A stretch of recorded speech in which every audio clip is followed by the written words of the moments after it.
Sejam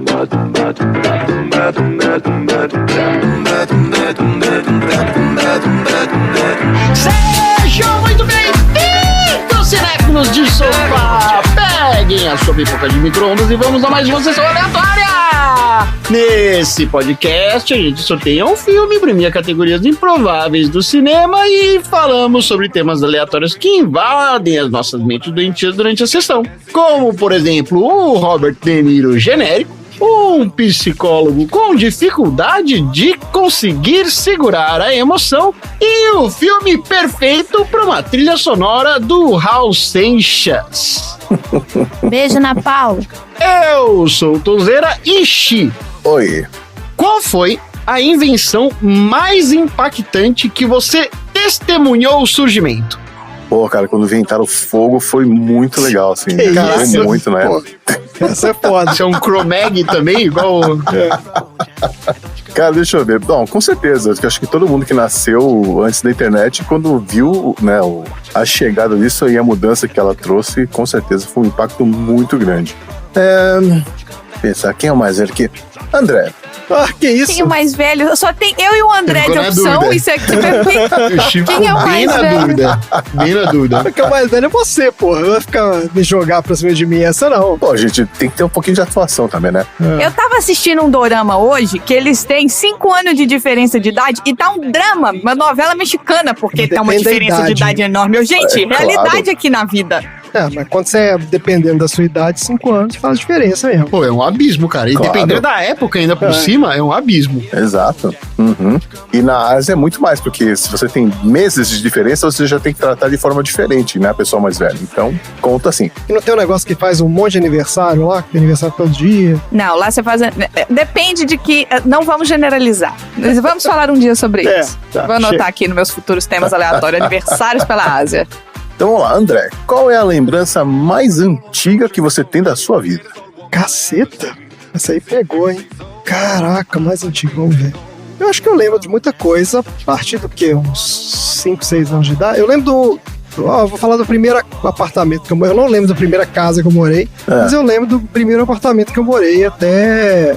que eu morei muito tempo também, né? Foi de uns 3 até uns 14, 15 anos, mas eu lembro de bastante... Não, mentira.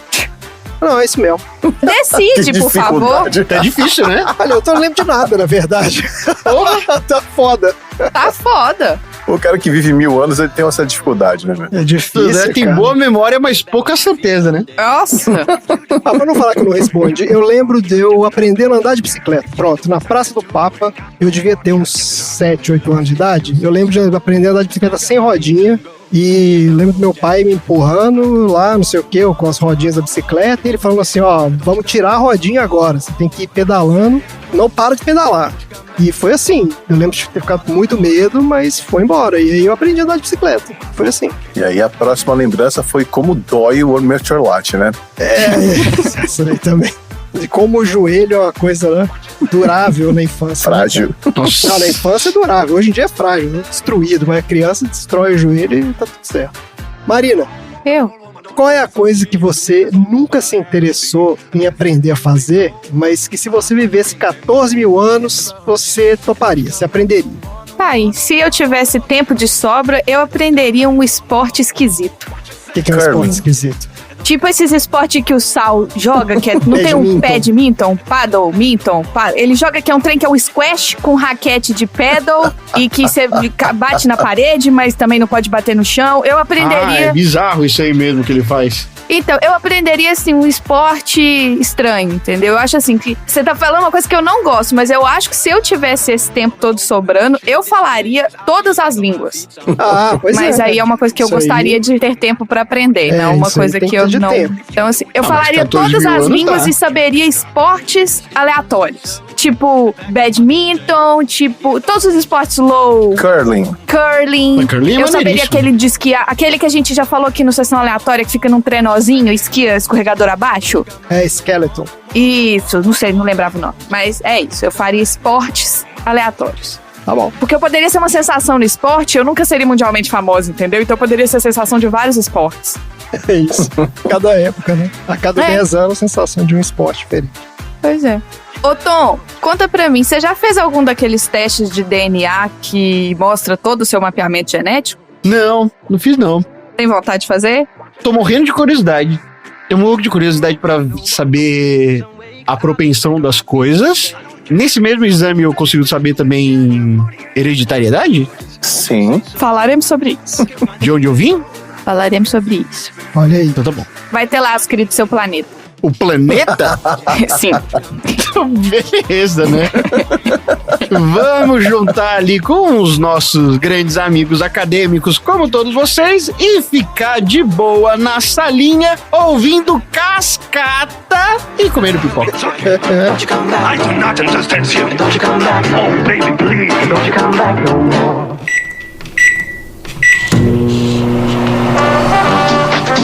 Acorda-te, ignorante, desperta-te. Sou Henrique Cristo, filho do homem. Eu digo da parte do Senhor, a estátua por ser cega não pode ver a miséria e a desgraça do povo. Por ser surda não pode ouvir. Sessão aleatória.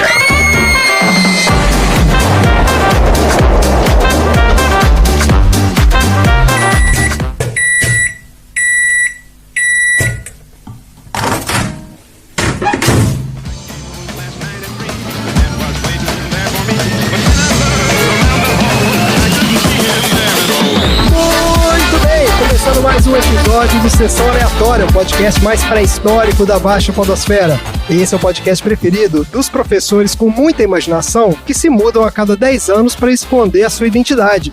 Porque aqui no Sessão Aleatória nós já falamos sobre o Além da Imaginação, dos programas mais icônicos da história da TV mundial. E eu acho um absurdo falar desse Além da Imaginação no episódio que eu não tô.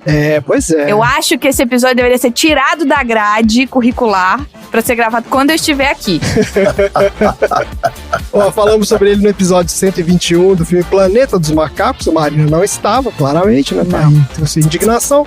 Nós cantamos a letra sobre como fazer uma mudança sem estresse no episódio 3 do filme Divertidamente. E contamos a história dos documentos de identidade no episódio 129 do filme Identidade. Isso Esse aí. foi o assunto mais criativo de todos os da Sessão Aleatória. Tá tudo aqui nos episódios anteriores do Sessão Aleatória. Como você já sabe, o nosso podcast tem duas partes. Na primeira a gente fala sobre produção, bastidores e curiosidades do filme da semana, sorteado de uma lista, e na segunda parte a gente fala sobre assuntos aleatórios inspirados pelo filme. E aí qualquer ideia pode ser tema do episódio. Então se você não viu o filme, ouviu e não gostou, não tem problema, você pode continuar ouvindo, porque o filme é só um aperitivo para o prato principal, que são os assuntos aleatórios. E o filme de hoje é O Homem da Terra, uma produção independente que mostra que não é preciso ter dinheiro para fazer um bom filme. Ou não, né? Vamos descobrir aqui na nossa conversa. Esse filme foi sorteado do nosso baldinho de pipoca de sugestões dos ouvintes. Marina, quem foi o ouvinte que colocou essa maravilhosa obra cinematográfica no nosso baldinho de pipoca? Quem colocou esse filme no nosso baldinho foi o Tiago Augusto, lá de Governador Valadares, mas que tá residindo em Dublin, na Irlanda. Olha aí! Então temos um aleatório internacional. Primeiro aleatório... Não, o Fabioca é aleatório. Porque eu Não, falo tem primeiro Fabioca, europeu, mas é o tem primeiro a Carol. aleatório irlandês. Mas de Governador Valadares, ele deve ser do Duduverse, não é? Deve ser do Dudu ou Dona Paula Verse. Temos que descobrir. Tiago, eu vou te marcar aqui no post, conta pra gente de onde você veio. Ele colocou aqui que o The Man from Earth, de 2007, está nos top 5 filmes favoritos dele. Eita! É um filme sci-fi, indie, filmado em um total de 2 ou 3 ambientes, focado num diálogo entre amigos. Roteiro simples e bem imersivo. Está, inclusive, disponível no YouTube de graça. Sabemos. Exato. E agradecemos, inclusive. Inclusive, uma excelente sugestão. Gostamos, Thiago, gostamos. gostaria muito que todos os filmes do nosso baldinho tivessem esse cuidado aí de estar no YouTube para facilitar a nossa vida e economizar uma grana, porque tá difícil. Ó, vamos falar então do filme. Ó. O Homem da Terra é um filme de 2007, dirigido pelo Richard Shankman, com roteiro do Jerome Bixby. De onde que a gente conhece esse nome Shankman? Porque eu conheço esse nome Shankman. De onde que a gente conhece? Eu não sei não. Não é meu vizinho não. Não? Não tem ninguém famoso Shankman? Sério? Não, eu conheço só os Changeman. Shankman.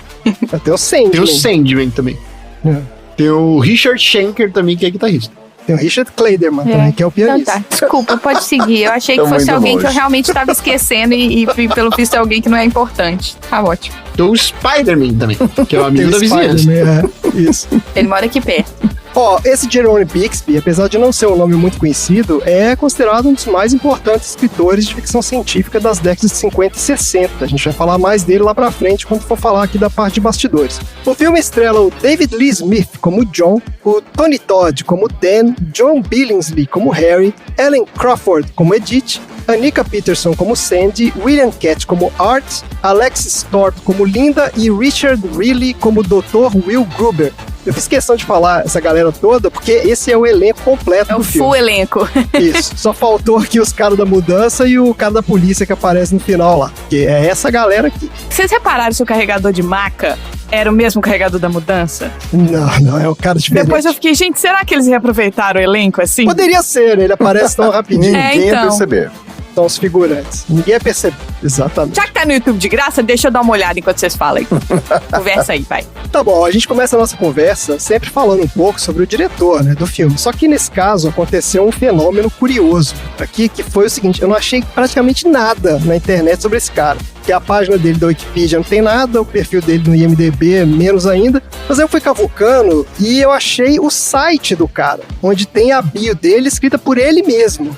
Então quem vai nos contar mais sobre o Richard Shankman Uma autobiografia. é o próprio Richard Shankman, exatamente. Olha o que ele escreve aqui, ó. Richard Shankman é um prolífico escritor, diretor e produtor. Seu primeiro longa-metragem foi Confissões de Quatro Apaixonados, que foi um hit em festivais de cinema. E desde então ele fez uma série de filmes altamente prestigiados, incluindo a comédia musical De Mal com Natal, o thriller claustrofóbico Noite das Travessuras e o mashup histórico terror Abraham Lincoln contra os Zumbis. Maravilha. Ele é provavelmente mais conhecido pelo fenômeno cult O Homem da Terra, que ganhou vários prêmios e é classificado no IMDb como um dos melhores filmes de ficção científica de todos os tempos. É mesmo? É o que ele Pois fala. é. O que quem tá falando que é o selfie, diretor. entendi. Esse aqui é a bio dele. Vários lugares que eu vi falavam isso. Eu vou ler meu currículo pra vocês agora, pra vocês verem o tanto que eu sou boa. Exatamente. Mas o mais interessante é a carreira desse cara antes dos filmes, porque também tá no site dele lá. Tem uma outra área lá onde ele tem uma bio mais longa. Então eu vou dar uma resumida aqui rápido, mas eu acho interessante isso aqui. Basicamente, esse cara começou a carreira no início dos anos 80 como um dos primeiros funcionários da MTV. Olha. Ele ficou lá 5 anos fazendo trabalho de criação. Ele fazia vinheta, abertura de programa, propaganda, não sei o quê. Ele era o cara que fazia aquelas vinhetas malucas lá. Lembra? Que descia um pé e amassava o negócio da MTV? Acho que é aquilo, né? Uma das coisas mais legais que tinha na MTV era essas vinhetas. Então, ele é dos vinheteiros lá. Daí ele saiu da MTV e montou uma produtora, onde ele produziu e dirigiu videoclipes, vídeos de moda, comerciais e vídeos promocionais para várias marcas. Aí tem aqui a lista, né? SWAT, Honda, Pepsi, não sei o quê. E ele fez vários comerciais para Nickelodeon, que segundo ele mesmo, né, que tá escrevendo aqui, foram muito premiados. Cara, muita autoestima, né, velho? Parabéns. Ele tem muita autoestima, de Parabéns. fato. E em 1990 ele se mudou para Los Angeles para trabalhar na Playboy Enterprises. Ele foi reformular o canal de TV a cabo, o famoso Playboy Channel. Olha aí. Olha aí, todo mundo que era adolescente nos anos 90 se lembra desse canal maravilhoso, né? Eu não tinha, não. Não, ninguém tinha, porque ele era aqueles canais travados da TV a Não, cabo. é aquele que Ele você existia. tentava ver e tava sempre travado. É. Exatamente, ele existia, mas né, a gente lembra que ele existia, ninguém nunca viu. Esse cara foi vice-presidente de produção e ele supervisionou diversos programas lá. Inclusive, ele é acreditado como diretor de uns filminhos meio suspeitos aqui, ó. Ele dirigiu Playmates in Paradise, o International Playmates, o Angel 4 Undercover. O título parece normal, mas na capa tem uma policial de lingerie, então não sei. E tem várias coisas aqui que esse cara fez, então é uma carreira fascinante, de fato. Agora, pra falar do elenco do filme, que é onde a gente normalmente traz o nosso quadro Viu ou Não Viu, eu também vou inovar hoje aqui. Como esse filme tem 8 atores, eu vou falar de todos eles. E a gente vai fazer um joguinho aqui, que é o seguinte. O jogo chama CSI, Law and Order ou NCIS. Vai ser um bingo aqui desses caras, porque todo mundo desse filme praticamente entrou em pelo menos um episódio de uma dessas séries. Ótimo. Você viu ou não viu? Então, vou começar falando aqui do Richard Riley. Esse é o psiquiatra, lembra dele? Tá. O que morreu. Sim, claro. Sim. Isso, exato. O que parece o Morsa do Pica-Pau. Ele parece a moça do Pica, ele é igualzinho o cara do Pica-Pau. Eu ia falar que ele parece o Jaiminho. Também. É o Leôncio que chamava, O né? Leôncio. Isso, Leôncio. Isso. Exato, é a cara do Leôncio. Esse cara a gente viu no Cassino, que é o filme do Scorsese, né? Filmaço, lá com o Robert De Niro e tal. Ele faz o advogado do Robert De Niro nesse filme. Ele tá numa série de TV chamada Ferris Bueller. Você sabia que existia isso aqui, Chi? Olha. Série de TV? A Que série não deu do... certo, obviamente, né? Obviamente que não, né? Ele faz o diretor. Ele é o diretor Rooney nessa série aqui.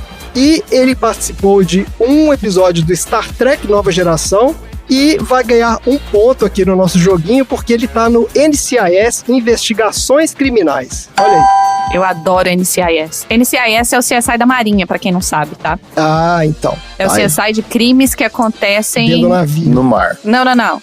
De crimes que acontecem, seja ele atingindo alguém da Marinha ou que suspeita é da Marinha. Ah, entendi. Tipo um tribunal militar. É igual o Tribunal Militar, que eles têm uma galera à parte pra cobertar as coisas, entendeu? Nossa. Esse rolê. Aí, teoricamente, né, tem essa galera aí que não, eles são justos, eles mostram mesmo, não tem essa coisa não. A ideia dessa série é que eles são mais severos ainda pelo fato deles serem militares, entendeu? Ah, tá bom. Essa aqui tem o Mark Harmon. Essa mesmo. Ah, Tá bom, aí a gente tem aqui, a próxima na nossa lista, é a Ellen Crawford. Ela faz a Edith, que é a professora da Bíblia lá, a Carola. É. Ela é professora de História da Arte, né? Ela era do gente filme. boa até enfiar as Bíblias no meio do rolê. claro. É sempre assim. É, pois é. É complicado, né? Igual eu falo, o cara era gente boa. O que fode é a fanbase, entendeu? Pois é.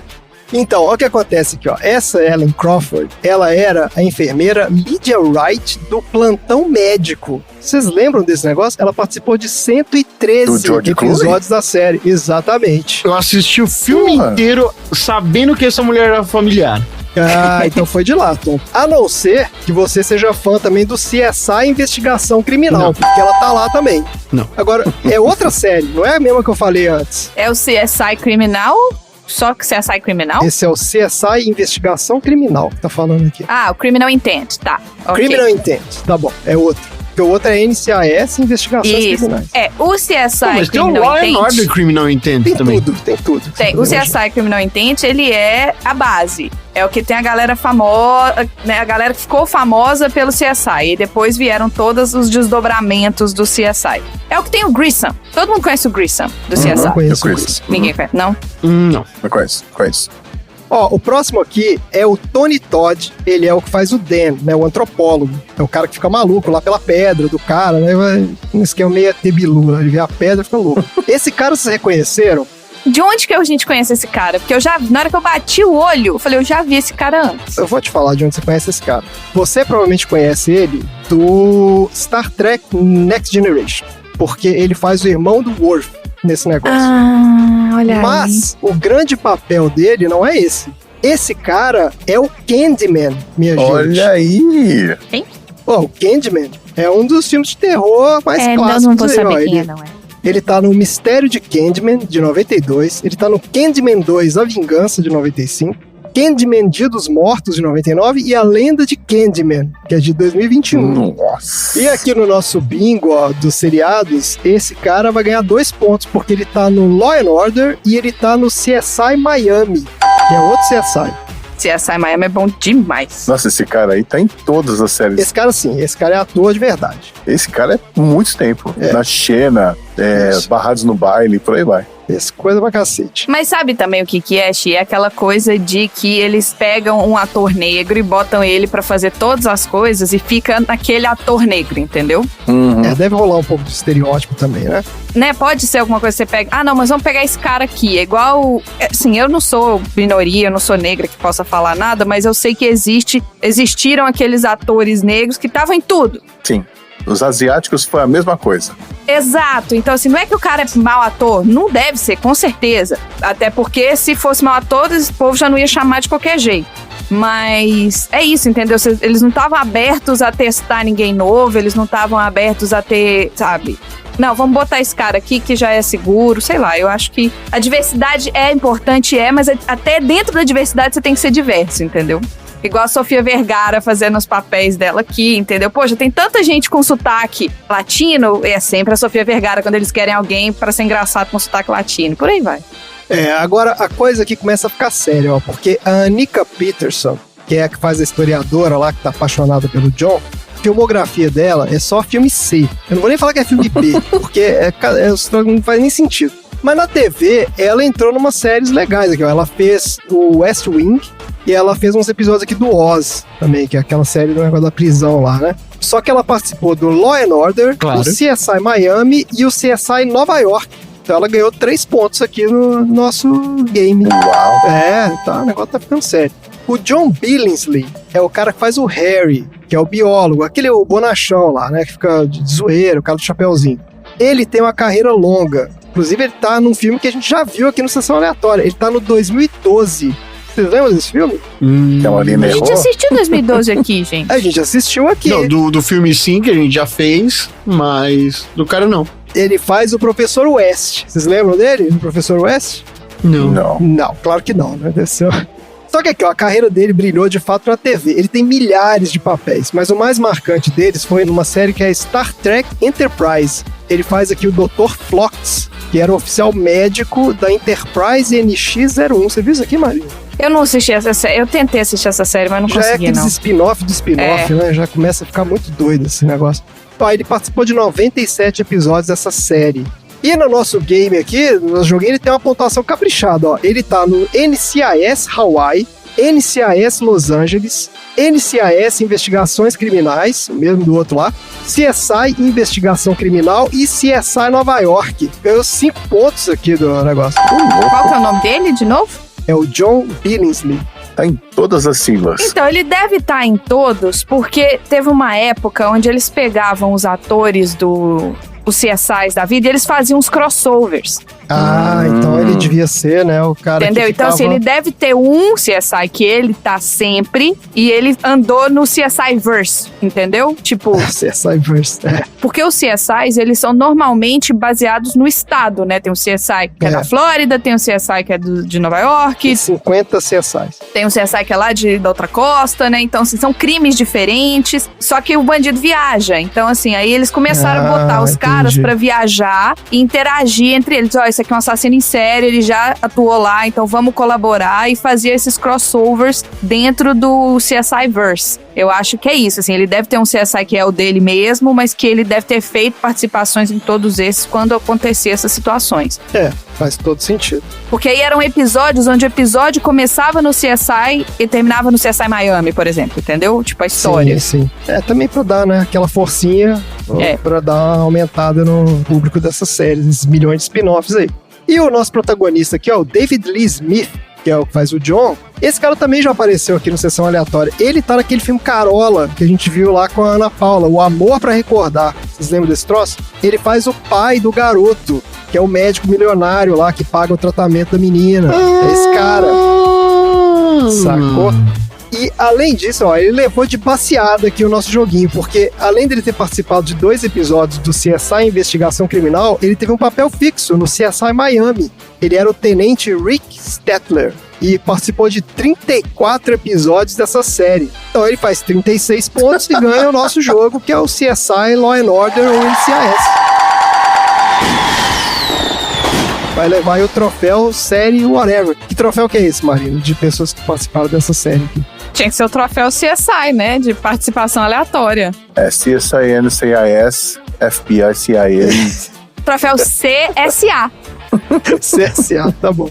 Ó, só que tem 2 aqui que não tem nenhum desses nessas séries aqui, né? Justamente o casal lá, que é o professor e a aluna. Quem faz o papel da Linda, né, que é a aluna, é a Alexis Thorpe. Ela tem pouquíssimos créditos aqui, mas ela participou de um episódio do Friends, mas acho que nem conta, porque é figurante aqui, nem tem crédito. E um episódio do House. Mas em compensação, ela fez parte do elenco fixo de um troço chamado Days of Our Lives. Nossa, essa é aquela novela de 50 anos que tá no ar. Aquelas novelas infinitas. Essa também é outra grande empregadora dos artistas. A Days of Our Lives é a novela que o Joey Tribbiani é escalado enquanto ele tá no Friends, entendeu? Que ele fica famoso por um papel do Drake Ramory. É na novela Days of Our Lives. Essa novela ela é mencionada no Friends. E essa menina fez a Vera mesmo. Ela participou de 195 episódios dessa série. Ele é aquele professor da Malhação que fica e vira diretor, né? E fica, né? Vários anos na Malhação. Tá falando que ela ficou muito tempo e cresceu na série. Entendi. Estilo Virou, galera da Malhação que estuda verdade. e depois vira estagiário na escola e depois volta pra ser professor e vira diretor. Fez carreira. É isso aí. Aí, pra fechar finalmente essa história desse elenco aqui, ó, vamos falar do William Katt, que faz o professor, né? Xi, você reconheceu esse cara? Na hora. De onde você reconheceu ele? Ele foi estrela de uma série dos anos 80 chamada O Super-Herói Americano. É isso aí, meu caro, super-herói americano, e eu adorava esse seriado quando era criança. Eu adorava, porque ele era um super-herói, ele era meio trapalhão, né? Total. E ele tinha um negócio de um livro que ele ficava lendo. Como é que era aquela história do livro? Não, é que ele recebeu um traje que era do espaço, um alienígena, então ele dava poderes, mas só que ele não entendia nada. Só que não sabia como é que usava, né? Era muito divertido. E ele tinha um manual de instruções, uma maluquice assim. Era muito divertido. Mas assim, não foi uma série que fez muito sucesso no Brasil, não. Fez mais sucesso nos Estados Unidos mesmo. Não deve ter feito tanto sucesso assim também, né? Ficou pelo menos uns 3 anos, 4 anos, acho que ficou assim. Cara. Inclusive, ele deve ter sido indicado a prêmios, porque na época fez muito sucesso. Olha aí, surpreendente. Tá bom, elenco estrelado nesse filme, você vê quantas estrelas e participações maravilhosas. Bora então para a sinopse do IMDb de O Homem da Terra. Uma festa de despedida improvisada para o professor John Oldman torna-se um misterioso interrogatório depois que o acadêmico aposentado revela a seus colegas que ele tem um passado mais longo e estranho do que eles podem imaginar. Olha aí, gostei. Não tem um erro. Botar umas vírgulazinhas aqui, mas esse aqui, né? Não tem um erro de grafia, de gramática, de conjugação. Tá razoável. Falta as vírgulas, né? Mas... Até aí, né? Quem nunca, né? Quem nunca. Bom, vamos lá então. Rodada de opiniões aqui. Esse filme vai, né? Opiniões interessantes. Eu quero ouvir um pouco de o que vocês acharam aí. Começando com você, Xi. Já tinha visto esse filme? Já conhecia? Como é que foi assistir isso aí? Já. Eu achei esse filme, por acaso, numa época em que eu tava procurando filmes pra baixar. Não pode falar isso aqui, né? Pode sim. Esse filme você pode falar. Pode sim. Então, eu procurei filmes que eu nunca tinha ouvido falar e que estavam com alguns comentários, algumas avaliações boas. E aí, acabei achando esse. Achava que era uma coisa do espaço, porque o pôster do filme mostra ele meio brilhando, assim, sobre a Terra. Eu achei que era alguma coisa do espaço, relacionado ao espaço. Gosto de ficção científica, fui baixar pra ver. Me pegou totalmente desprevenido. E eu esperando aparecer um ET, uma nave voadora, de repente ele veio com aquela conversa, eu... Quê?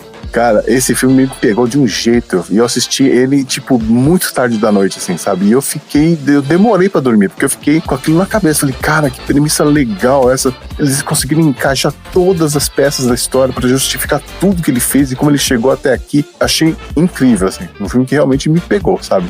É isso aí. Você, Marina, como é que foi assistir aí O Homem da Terra?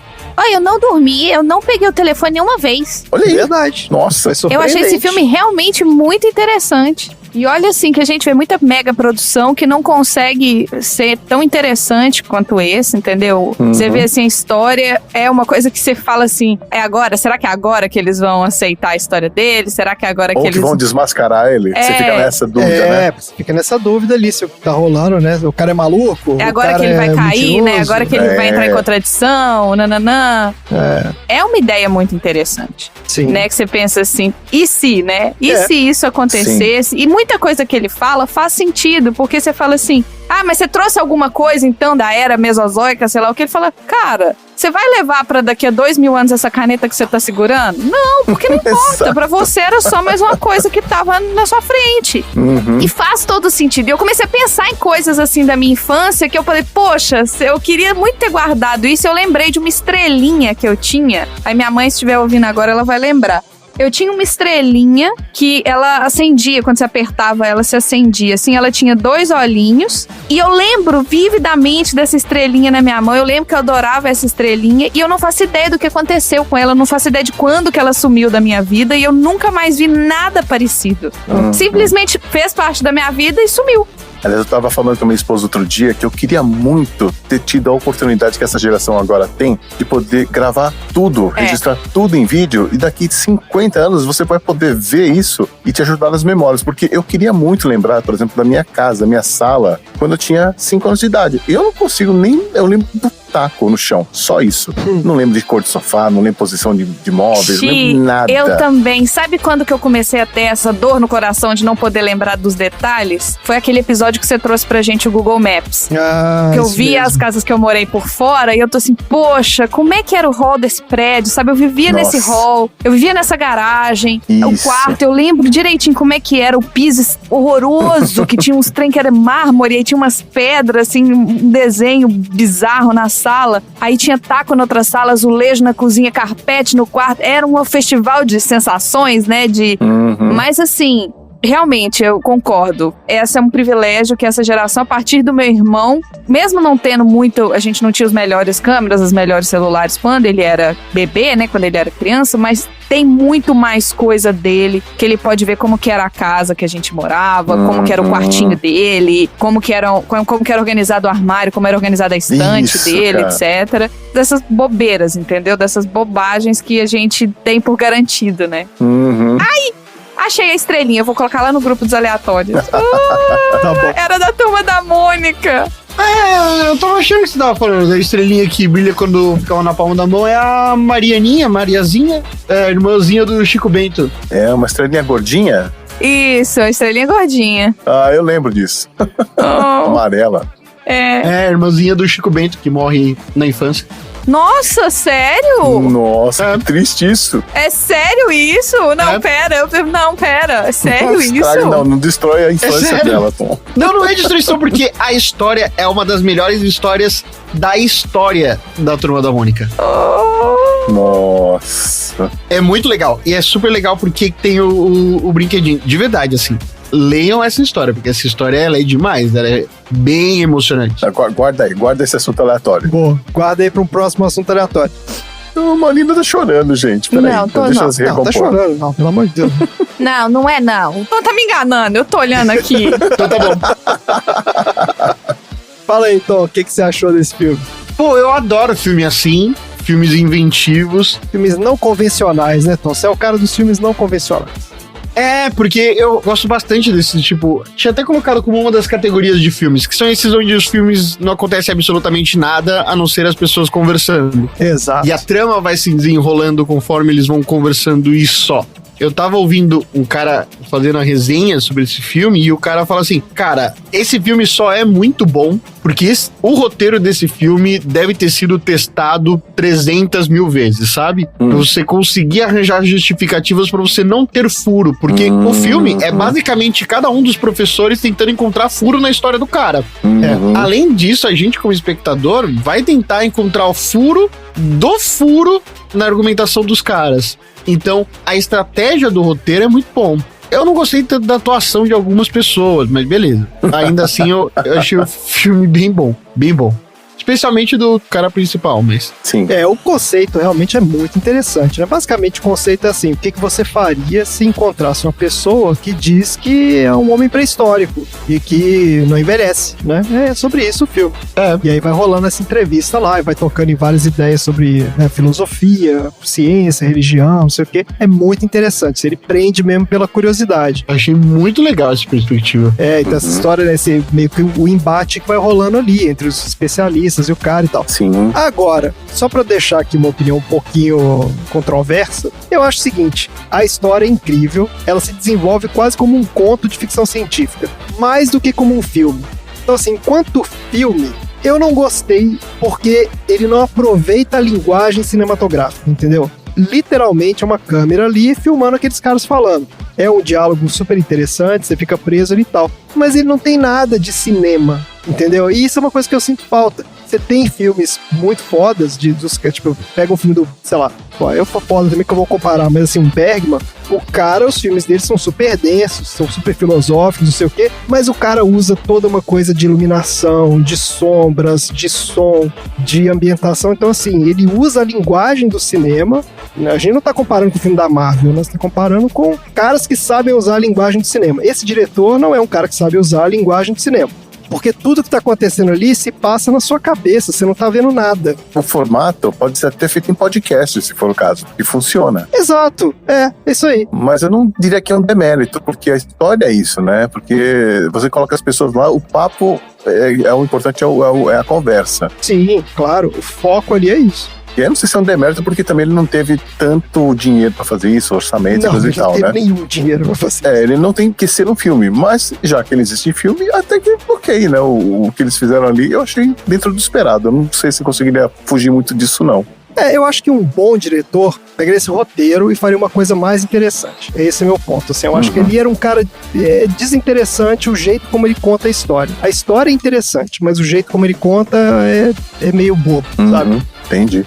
Mas realmente, assim, é um filme pouco convencional, o roteiro é muito bem amarrado, você vê que o cara pensou nisso. Eu vou falar um pouco mais sobre a história dos bastidores, a gente vai entender por que esse filme foi feito desse jeito.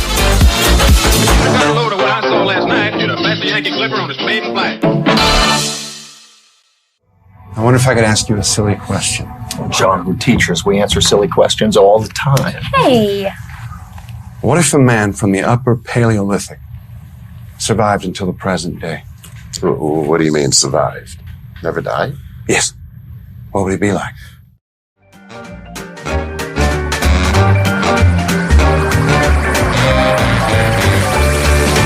Então a história começa com aquele escritor que eu comentei lá no início, o Jerome Bixby.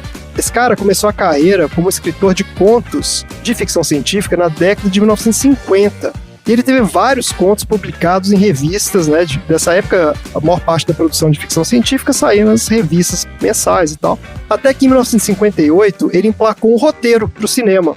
O filme se chama A Maldição do Homem Sem Face. Mas ele ganhou notoriedade foi nos anos 60. Ele passou a roteirizar episódios de série de TV. Olha aqui se não encaixa perfeitamente. Ele fez vários episódios do Star Trek, série original, e fez vários episódios do Além da Imaginação também. Esse filme poderia ser um episódio de Além da Imaginação, cara. Assim, um episódio longo, obviamente, mas ele tem bem aquela vibe, né, do seriado. Uhum. E aí, foi nessa época, ainda nos anos 60, que ele começou a bolar essa história, né? Ele pensou nesse conceito, como é que seria uma pessoa imortal, né? Quais seriam as implicações de ser imortal, cientificamente, filosoficamente, e até as implicações religiosas, né, da imortalidade. Só que ele bolou essa ideia, começou a escrever o roteiro, mas nunca terminou. Ele não conseguia dar um final para a história. Foi só nos anos 90, já no finzinho da vida, que segundo as entrevistas que eu li, literalmente ele estava na cama do hospital e foi ditando pro filho dele, que é o Emerson Bixby, o final da história. Então o cara ficou literalmente polindo esse roteiro durante, 30 anos. Por isso que ele é bem amarrado, por isso que ele é um roteiro bem pensado. Porque o cara ficou esse tempo todo, né, matutando e pensando em cada implicação de cada coisa, como é que seriam os questionamentos. Esse Emerson, filho do cara, que também é roteirista, acabou então pegando o que o pai contou e ele terminou o roteiro. E aí ele levou pro agente dele para ver se encontrava alguém interessado em fazer um filme. O roteiro acabou caindo na mão desse Richard Shankman e o cara ficou fascinado com a história. Ele ficou fascinado tanto com a história em si, como com as circunstâncias, porque ele falou, essa é a última história do Jerome Bixby e tal. Ele sabia que era o cara, né? Ele é um roteirista conhecido. Falou, eu vou fazer esse filme, de qualquer jeito, né? Ele ligou pro filho do cara e falou, cara, eu vi aqui o seu roteiro, tô a fim de fazer, não sei o quê. Mas aí aconteceram duas coisas curiosas. Primeiro, o agente do Emerson Bixby, filho do cara, falou assim, cara, você vai entregar a sua história na mão de um diretor que nunca fez nada, porque esse Richard Shankman, você viu lá, era o cara da MTV, o cara fazia vinheta da MTV. Ele tinha feito nada no cinema praticamente. Você vai entregar o roteiro na mão desse cara que nunca fez nada? Eu falei, não, vamos dar uma procurada aí, vamos vender isso aqui em Hollywood, a gente vai achar gente melhor pra fazer isso. E diz que ele meio que proibiu o Emerson de falar com o cara. Tipo assim, não, para de atender ele, esquece esse cara, vamos vender esse negócio aí. E aí foram rodando esse roteiro em Hollywood. Só que todos os produtores e estúdios que eles apresentavam a proposta, eles liam, né, o roteiro e falavam assim, tá bom, esse aqui é o primeiro ato do filme, né? E o resto? O que acontece depois? O cara é imortal. E aí? Ele vai ser perseguido pela CIA? Vai ter flashback mostrando ele lutando através da história? E não sei o que. E o cara falava, não, a história é isso. Não vai acontecer mais nada. Eu não vou mudar a história que meu pai fez. A história começa, é o diálogo. E aí nenhum produtor se interessou. Então, assim, é um pouco disso que eu tô falando. Eu acho que na cabeça do cara que é, digamos, produtor de estúdios, o cara tá pensando assim, como é que eu conto essa história cinematicamente? E o cara não pensa em botar 8 atores numa sala e conversem aí.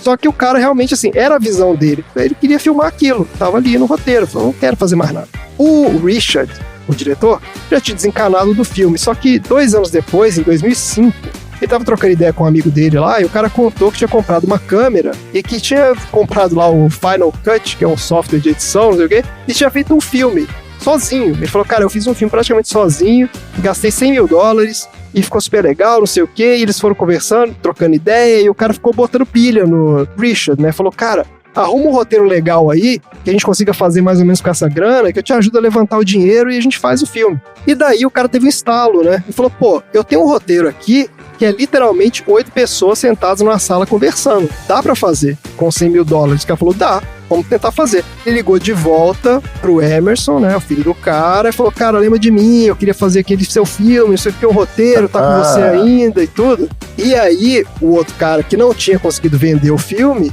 porque ninguém queria fazer do jeito dele, ficou felizão, né? Falou, pô, tá aí, você foi o único cara que topou fazer do jeito que meu pai imaginou. Então, assim, vamos fazer o filme. Beleza, tá, é seu o roteiro, entregou pro cara. O Richard ainda falou pra ele, né? Ele conta isso em entrevista. Ele falou assim, ó, o negócio é o seguinte, eu não tenho nenhum dinheiro, o orçamento é 0, então eu não vou te pagar nada. Nenhum dinheiro é muito bom falar. Ele fala isso. Eu não tenho nenhum assim, dinheiro.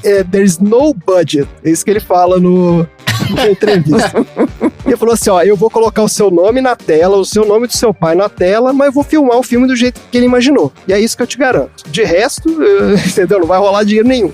E o cara topou, falou, vambora, filma aí, né, cara? Tipo, era meio que pra ele era a realização da visão do pai dele e tal. Então tinha uma coisa meio emocional também. No fim das contas, o Richard Shankman conseguiu levantar $200 mil. Esse foi o orçamento do filme. Não precisa de mais que isso, né? Vamos combinar.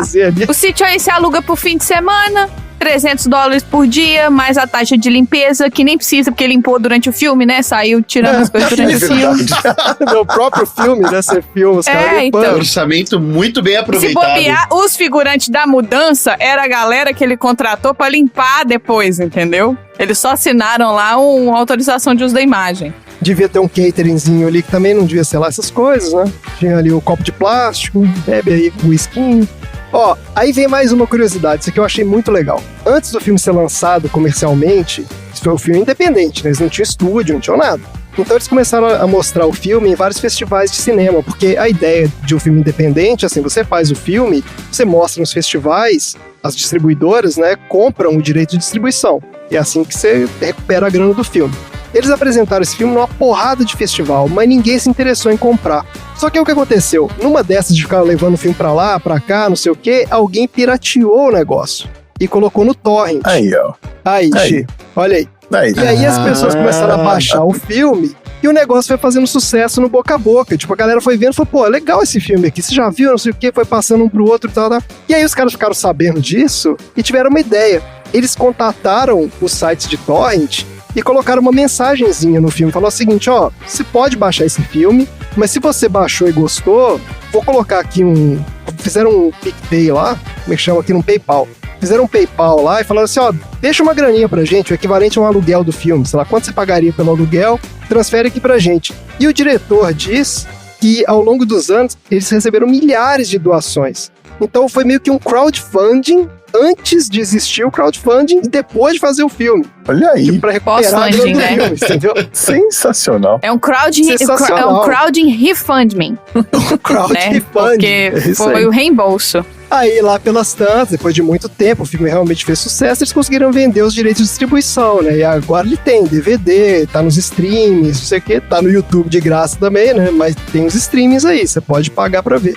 O negócio deu tão certo que eles fizeram uma continuação, que é o The Man from Earth Holocene, e dessa vez eles fizeram um Kickstarter, de verdade, pra levantar a grana pra fazer o filme. E a distribuição foi feita pelo Pirate Bay. Eles lançaram um torrent, você baixava o torrent legalmente, sem pagar nada. E tinha lá o mesmo esquema de, né, se quisesse doar uma graninha, você doava e tal. Legal, né? Legal, muito. Legal, né? Achei muito legal essa história, que os caras realmente foram inovadores aí. E é isso. Bora pro troféu aleatório? Bora. Bora.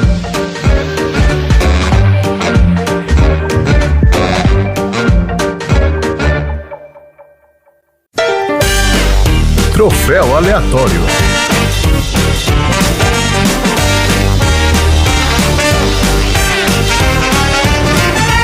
Vamos lá então pro nosso maravilhoso troféu aleatório. Tom, lembra aí pro nosso ouvinte qual é a sensação de ganhar um troféu aleatório? Ter um troféu aleatório é a mesma coisa como se você tivesse um Van Gogh fresquinho em casa. Ele tivesse feito ali do seu ladinho e passado pra você, e você fala, beleza, eu vou levar um Van Gogh ali. Vocês acharam que ele maltratou muito aquele Van Gogh, né? Ele colocou no chão, cara. Do lado da caminhonete, ali encostado no pneu do carro. Na época que ele ganhou, o Van Gogh era só um amigo E dele, botou né? no porta-mala lá no meio dos dois negócios. Não tinha nem um paninho protegendo, né? Cara, tipo, bota um plástico bolha ali, pelo amor de Deus, cara. Van Gogh, pô. O cara tá muito descuidado ali. Marina, qual é o seu troféu aleatório para o Homem da Terra?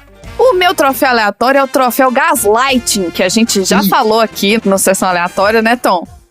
Que vai pra todo mundo ali. Vamos relembrar. O gaslighting é o cara que quer fazer você pagar de maluco. É basicamente isso. Isso. Que vai pra todo mundo ali, porque eles ficavam fazendo as perguntas pro John Oldman, e quando ele respondia, eles começavam a acusar ele de estar mentindo, inventando, e ficaram ofendidos com as respostas do cara pras perguntas que eles mesmos fizeram. Tinha isso mesmo. É isso, meu troféu. Ah, então tá bom. Parou meio abruptamente. É porque é revolta, entendeu? Porque é gaslighting. Gaslighting não é legal. Entendi. Oxi, qual é o seu troféu aleatório aí pro Homem da Terra? Tem dois. Dá dois rapidinho aqui, ó. Vamos lá. Primeiro é o troféu Sussa Demais, que vai pra namorada do John, né? Que descobre que tá pegando Jesus Cristo e fica de boa ali conversando. Achei, cara. Pensei a mesma coisa. Foi, pô... Terça-feira, né? Terça-feira, namorada de Jesus. Terça-feira. Tá tudo certo. Vamos sair pra jantar ou não? Pois é. E o segundo é o troféu Darth Vader de pai do ano, que vai pro John, que não apenas não reconhece um dos seus filhos ali na conversa, né? Como também fazer ele ter um ataque do coração e morrer e provavelmente não foi pro enterro. Ou seja, não tinha poucos filhos. Pois é. Vou encaixar o meu troféu então, porque tá totalmente relacionado com esse, que é o troféu Mr. Catra de recusa ao planejamento familiar. Pro cara, né? Porque ele é pai do velhinho lá, beleza. Agora, se ele sabe que vai viver milhares de anos e vai ter que ficar se mudando a cada 10 anos, como é que esse cara não fez a vasectomia ainda? Ele é responsável do cacete? Não, gente, e por que esse cara tá só mudando dentro dos Estados Unidos e fazendo filho? Ah, não, aí, sabe, por que tá fazendo filho? Porque quantos filhos que esse cara teve? Uns 100, pelo menos? Ele abandonou 100 filhos pela vida? É isso? Pois é, mas ó, vou falar que as mulheres... Bem mais. É, bem mais. Bem mais. Eu acho que eu bem fiz mais. uma conta Tem 14 que, ó, mil cada anos. 140 anos, mais ou menos. Não, ele tem 14 mil anos, não é isso? É. Isso. Nossa, Pois então é bem mais. É o Uns tempo mil que demora filhos. pra fazer... Eu acho que uns 15 mil anos é o tempo que demora pra convencer um homem a fazer vasectomia. Meu Deus do céu, cara. Acho que agora, depois de ver a morte do próprio filho, foi um trauma suficiente, ele deve fazer. Ele ficou meio de boa ali também, ele não importou muito, não. Levando em consideração que a vida dele, a vasectomia é uma coisa bem recente, Foi inventada ontem, praticamente. Esperando a vai levar tecnologia. mais tempo ainda. Métodos anticoncepcionais estão aí faz tempo, né, cara? Na época do velhinho lá, pelo menos, já tinha, pô. E você, Tom? Qual é o seu troféu aleatório aí? O meu troféu Cinemaeca vai pra abertura e pra fotografia desse filme aí, que é igualzinho ao do The Room. Igual. Ó, eu vou te falar Igualzinho. que- A fotografia é exatamente igual ao do The Room. Os primeiros 5 minutos me assustaram ali também, cara. Eu falei, cara, não é possível esse filme. Então. É isso mesmo? Na hora que começou o filme, eu falei, bem bom, Ele bem. usou a mesma equipe que o Tony Wiseau. Vem bomba. Começou o filme, eu falei, nossa, isso vai ser ruim. Mas fomos surpreendidos. Exatamente, fomos positivamente surpreendidos. O filme é legal. Quem é que vai entregar esses troféus aleatórios hoje? Neandertais? Depende, quando vai ser? Não, eles são... 14 mil anos? Não, ele era Cro-Magnon, ele falou. Cro-Magnon, né? Ele é o Cro-Magnon. Cro-Magnons imortais. Marina, a gente tem algum recado hoje? A gente tem um recado. Eu gostaria de informar, primeiramente, que nós temos um novo aleatório na lista de aleatórios. Olha aí! Porque a partir de Aê! agora, o Tiago Augusto, lá de Governador Valadares, mas que mora na Irlanda, É muito específico, gente. Se você conhece um Thiago Só Augusto, tem um. que é de Governador Valadares e mora na Irlanda, porque Não todo mundo pode fala que existir Governador Valadares mora tudo aqui em Boston, né? Mas Irlanda é muito específico. Então, ó, Valadólares? você não conhece a história do Valadólares? Não. Como é que é a história do Valadório? Não conheço, né? Bom, a gente deixa isso pra um assunto aleatório. Fica pro outro assunto aleatório, tá bom. Então você acaba de se tornar nesse exato momento da história. Ou seja, a gente tá agora na era pós-moderna. A gente tá o quê, André? Que era que a gente tá? Nós estamos na era contemporânea. Nós estamos na era contemporânea. Mas é isso, mas... Que inclusive a gente sempre tá, né? Em qualquer momento da história. Exato. Então, aí não faz... Não, tá. Inclusive, o próprio cara, ele tá sempre na época Nós estamos na contemporânea era também. da informação. Pronto. Então, Isso. chefinha, vou te ajudar. Nós estamos na era Reiwa, pelo menos no Japão, né? Olha aí. Ah, eu gosto disso. Eu gosto dos japoneses, tá vendo? Pronto. Povo organizado esse, Tem que era sabe pra onde as tudo. coisas começam, onde as Isso. coisas terminam. É isso. Parabéns, Thiago Augusto, governador Valadares, que mora em Dublin. Esse vai ser o seu nome de aleatório, Thiago Augusto, governador Valadares, que mora em Dublin. E você, a partir de agora, é o aleatório número 32 aqui no Sessão Aleatória. Caraca, a família que cresce exponencialmente. Não para de crescer. Internacionalmente. Eu gosto de perguntar sempre, o Xi, lembra aí pro Thiago Augusto quais são as vantagens de ser um aleatório? Em breve você vai receber na sua casa um cartão de crédito. Não, você pode ser convidado Sempre a mesma para piada. programas. Bom, enfim. Você vai ter o privilégio de participar do baldinho dos aleatórios Eita, para sessões temáticas. Aí você vai poder Ih. participar escolhendo filmes, você vai poder votar. Talvez, quem sabe, um dia, entretanto, a gente pode pensar em abrir um canal de comunicação direta com os aleatórios. Eu não sei. É. Já Quem passou sabe por um aqui a canal temporada. de, né, um grupo no Telegram, talvez? Tem um grupo no Telegram que você tem acesso também para poder ver as fotos que a Marina botou, inclusive, agora há pouco, que estão A fazendo ela estrelinha. escorrer uma lágrima dela. Olha A minha aí. estrelinha. Eu gostaria de falar que o Tom tava enganando, porque a estrelinha do filme da Mônica era a estrelinha de Belém que caiu e não podia brilhar. Aí não tinha Natal. Essa é a história. Não tem nada a ver com a outra? Não tem a ver com a irmã do Chico Bento, não. Aí, ó, mais um... Mas você viu essa do news irmã do da- Chico Bento? Bem Não, mas aleatório aí. eu vi isso aqui no fandom do Turma da Mônica. Tá aqui, ó. Ah, você foi no fandom. Fui na Wikipedia da Turma da Mônica aqui, ó. E você mesma disse que o fandom não é tão legal. Então. Eu gosto que o Thiago já entra cacifado aqui, porque ele já colocou um filme de qualidade, então, Foi. né? Bote aí mais filmes no Foi nosso mesmo. baldinho, Thiago. Aí você vai colocar nos baldinhos dos aleatórios temáticos. Os aleatórios não são temáticos, são os filmes que são temáticos. E você que também quer se tornar o aleatório, da posição 33 ainda tá vaga, hein?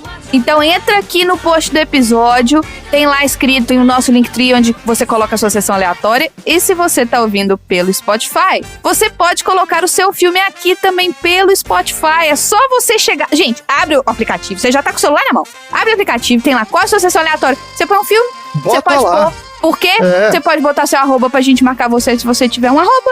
E é isso. Olha, é simples. Você pode botar quantos filmes você quiser. Quanto mais filmes você botar, mais chance você tem de virar um aleatório aqui no Sessão Aleatória. Eu sei disso porque alguém botou 10 filmes essa semana. Essa pessoa provavelmente vai ser aleatória daqui a pouco. Ah, rolou um drinking game lá. Rolou. E hoje não teve, foi baldinho, né? Baldinho mega aleatório, passou batido aí. Ninguém Nossa, falou é nada. mesmo. Mas também você só falou de CSI e não acabou NCIS, não tinha filme nenhum. Não, só falou falei sério, vários só. filmes aqui, ó. O episódio ainda não acabou, então vamos pros próximos assuntos aleatórios. Vinheta! Não tem vinheta. Tem vinheta. Às vezes a Maria tem esses rompantes não deu, assim. Volta onde ela casa.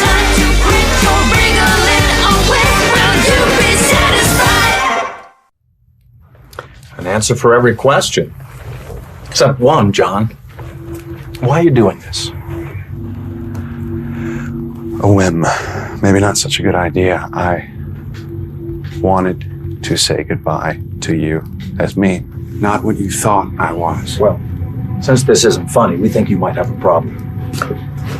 A very serious problem.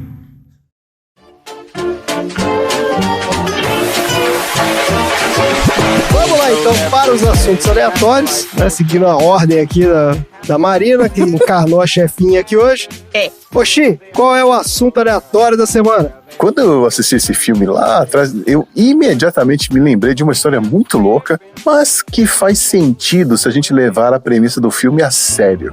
Então hoje eu vou contar para vocês sobre como Jesus Cristo viveu e morreu no Japão. Eita, olha Ixi, aí. gosto, Oh, Xi. a Edith chorando. Ela vai ouvir esse episódio e depois vai chorar. Blasfêmia! Blasfêmia! Não precisa se desesperar que nem a Edith, tá? Mas antes de contar essa história, eu quero dizer que eu só trouxe esse assunto a título de curiosidade, tá? Eu não tô questionando a fé, a crença de ninguém. Só vou falar sobre os fatos e as especulações sobre essa teoria que até hoje movimenta a cidade onde supostamente está enterrado o corpo de Jesus. Olha aí. Olha aí, tem até uma cidade onde tá enterrado o rolê. Tem. Olha aí. Essa história é muito louca, ó. Vamos lá. Você sabia que na cidade de Shingo, na prefeitura de Aomori, que fica lá no norte do Japão, está o túmulo de um pastor itinerante que, 2000 anos atrás, se estabeleceu ali para cultivar alho. E que ele se apaixonou pela filha de um fazendeiro chamada Miyuko, teve 3 filhos e morreu aos 106 anos de idade? Nossa, viveu bem, hein? E que naquela aldeia em Shingo, ele era conhecido pelo nome de Daitenko Taro Jurai, mas que o resto do mundo conhece hoje em dia como Jesus Cristo. Olha! Gente, eu gosto muito dessas histórias, assim. Eu gosto muito dessas histórias, assim. Principalmente essas histórias que deixa a Carola biruta, sabe? Que deixa elas indignadas. Eu adoro essas histórias. Aguenta aí, não tem Carola lá no grupo, né? No Telegram, né? Ah, sim. Se tiver, perdemos. Aí vai estar disponível 32, porque a gente manda tudo de volta um pra trás. Assim. Eu acho que a gente perdeu os nossos ouvintes Carolas lá no filme Carola, que eu fiquei xingando o filme todo. Eu acho que se tinha, já foi ali, né? Tem esse rolê também. Bom, a primeira coisa que a gente tem que fazer é entender como foi que Jesus acabou lá no Japão, né? Pois é. Então, vamos relembrar um fato importante que é que existe um intervalo de tempo bizarro na história de Jesus na Bíblia, né? Tem uma lacuna ali de 18 anos. No Novo Testamento não tem nenhuma menção ou mesmo uma vaga referência à vida de Jesus entre as idades de 12 a 30 anos. E como a história na Bíblia ali começa ali mais ou menos aos 30 e poucos anos, nós não sabemos o que aconteceu com ele durante a maior parte de sua vida. É verdade. A maioria das pessoas assume que a vida dele foi comum, que ele trabalhou esse tempo todo como carpinteiro, blá blá blá. Só que não há evidência bíblica ou histórica disso. Apenas referências um tanto vagas que podem ter sido usadas para relacioná-lo a um homem comum e que não explicam essa transformação repentina dele em um grande líder espiritual. Algumas teorias sugerem que Jesus pode ter viajado para regiões distantes na Europa e na Ásia durante esses 18 anos, em uma jornada de autodescoberta, crescimento espiritual e iluminação. Também especulam que ele poderia ter estudado com alguns dos maiores gurus e mestres daquela época e que, por meio de seus ensinamentos, ele entendeu o seu verdadeiro propósito aqui na Terra. Mas até aí é o enredo do filme. Só faltou a parte que ele volta para os Estados Unidos, porque, né? Ele conta essa história, porque eu fui pro Oriente, eu aprendi lá. Ele disse que aprendeu com um mestre budista, não é isso? Que ele aprendeu várias coisas. Mas é que essa história acaba em 1936. Já chego lá. Tá bom. Se você tá achando que essas viagens de longa distância aí na época de Jesus, tanto por terra quanto por mar, eram impossíveis, vamos relembrar que já existiam rotas comerciais estabelecidas naquele tempo. Inclusive, um dos 12 discípulos dele, o Tomás, né? Viajou para a Índia no ano de 50, depois de Cristo. E esse é um fato que é descrito historicamente. Então, é perfeitamente possível que Jesus também tenha feito isso algumas décadas antes. Agora chegamos em 1936, que é quando foi encontrado um pergaminho que supostamente é o relato escrito da vida de Cristo, que ele ditou antes de morrer, para servir como uma espécie de testamento, uma prova histórica ali, né? Uma equipe japonesa que se identificava como arqueólogos de uma sociedade internacional para a pesquisa da literatura antiga, que era formada por um sacerdote shintoísta, um historiador e um missionário cristão, descobriu esse manuscrito, junto com outros pergaminhos supostamente desenterrados por um sacerdote shintoísta naquela época, e que detalhavam as histórias de Jesus entre a Judéia e o Japão. E ali eles mencionam Shingo como seu local de descanso final. Como o nome desse sacerdote shintoísta era Takanouchi Kiyomaru, esses papéis que ele encontrou foram ficando conhecidos como os manuscritos Takanouchi. Peraí, mas esses manuscritos foram encontrados no Japão? No Japão. Por em outro lugar? Sim, tá bom. No Japão. Só que, infelizmente, devido às leis japonesas contra religiões não shintoístas, esses documentos foram considerados profanos. E aí, em abril de 1936, o Takanouchi foi acusado de blasfêmia, foi julgado culpado pelo tribunal da cidade e, em 1942, o caso foi levado à Suprema Corte do Japão. Caraca. E inocentou ele. Só que o que aconteceu? Nesse processo, os documentos tinham sido apreendidos e arquivados em um prédio que acabou sendo destruído durante a Segunda Guerra Mundial. Só conseguiram salvar uma cópia do original, que estava dentro de uma caixa, lá, uma cúpula de vidro. Pô, mas os caras guardaram a cópia na cúpula de vidro, não guardaram o original, pô? O original estava guardado, só que aí confiscaram. Ah, tá bom. Ficou E só aí essa cópia guardaram em que tá à outro minha lugar. exposição. Lugar Exato. mal conservado. Só que não tinha como prever que ia cair uma bomba lá, né? É verdade. Exato. Só que eles acreditam que esse documento original era mais antigo ainda do que o que eles tinham encontrado, porque eles provavelmente foram escritos seguindo os relatos orais das gerações mais antigas, né? Já que Jesus teria vivido no Japão durante o período Yayoi, quando ainda não havia sido desenvolvida uma linguagem escrita. Então, ninguém sabe exatamente como esse manuscrito chegou aos tempos atuais. Mas qual é a história que esses manuscritos contavam? Aí que fica interessante, ó. Jesus teria chegado ao Japão com 19 ou 21 anos de idade e foi apresentado a um grande mestre que o levou ao Monte Fuji e lhe ensinou as crenças religiosas e filosóficas do Japão antigo. E aí Jesus teria se integrado completamente na cultura japonesa, seguia os costumes religiosos, aprendeu a apreciar a comida, aprendeu a falar o idioma e ali ficou estudando até os 30 anos de idade, quando ele voltou para a Judéia. E lá ele percebeu que os ensinamentos que ele tinha aprendido no Oriente mereciam ser repassados para as pessoas da comunidade ali, né? Então ele não podia falar do Japão porque, assim, ele se referia ao Japão como uma terra sagrada, porque a maioria das pessoas ali na sua terra natal nunca tinha saído dali, né? Não conseguia nem imaginar algumas outras regiões mais perto dali, né? De tão distante que era o Japão. Nesse ponto da história, os manuscritos divergem do que está no Novo Testamento. Lá nos manuscritos, a história era a seguinte: Jesus teria sido perseguido pelas autoridades romanas que o condenaram à crucificação. Mas ele tinha um irmão, que é chamado de Isukiri nos documentos. Não que fosse esse o nome dele, mas talvez seja uma tentativa de escrever o som do nome verdadeiro que foi que Jesus falou para eles, né? Certo. E o irmão teria sido ocultado nos textos bíblicos para ressaltar o sacrifício de Jesus e sua santidade. É, isso aí.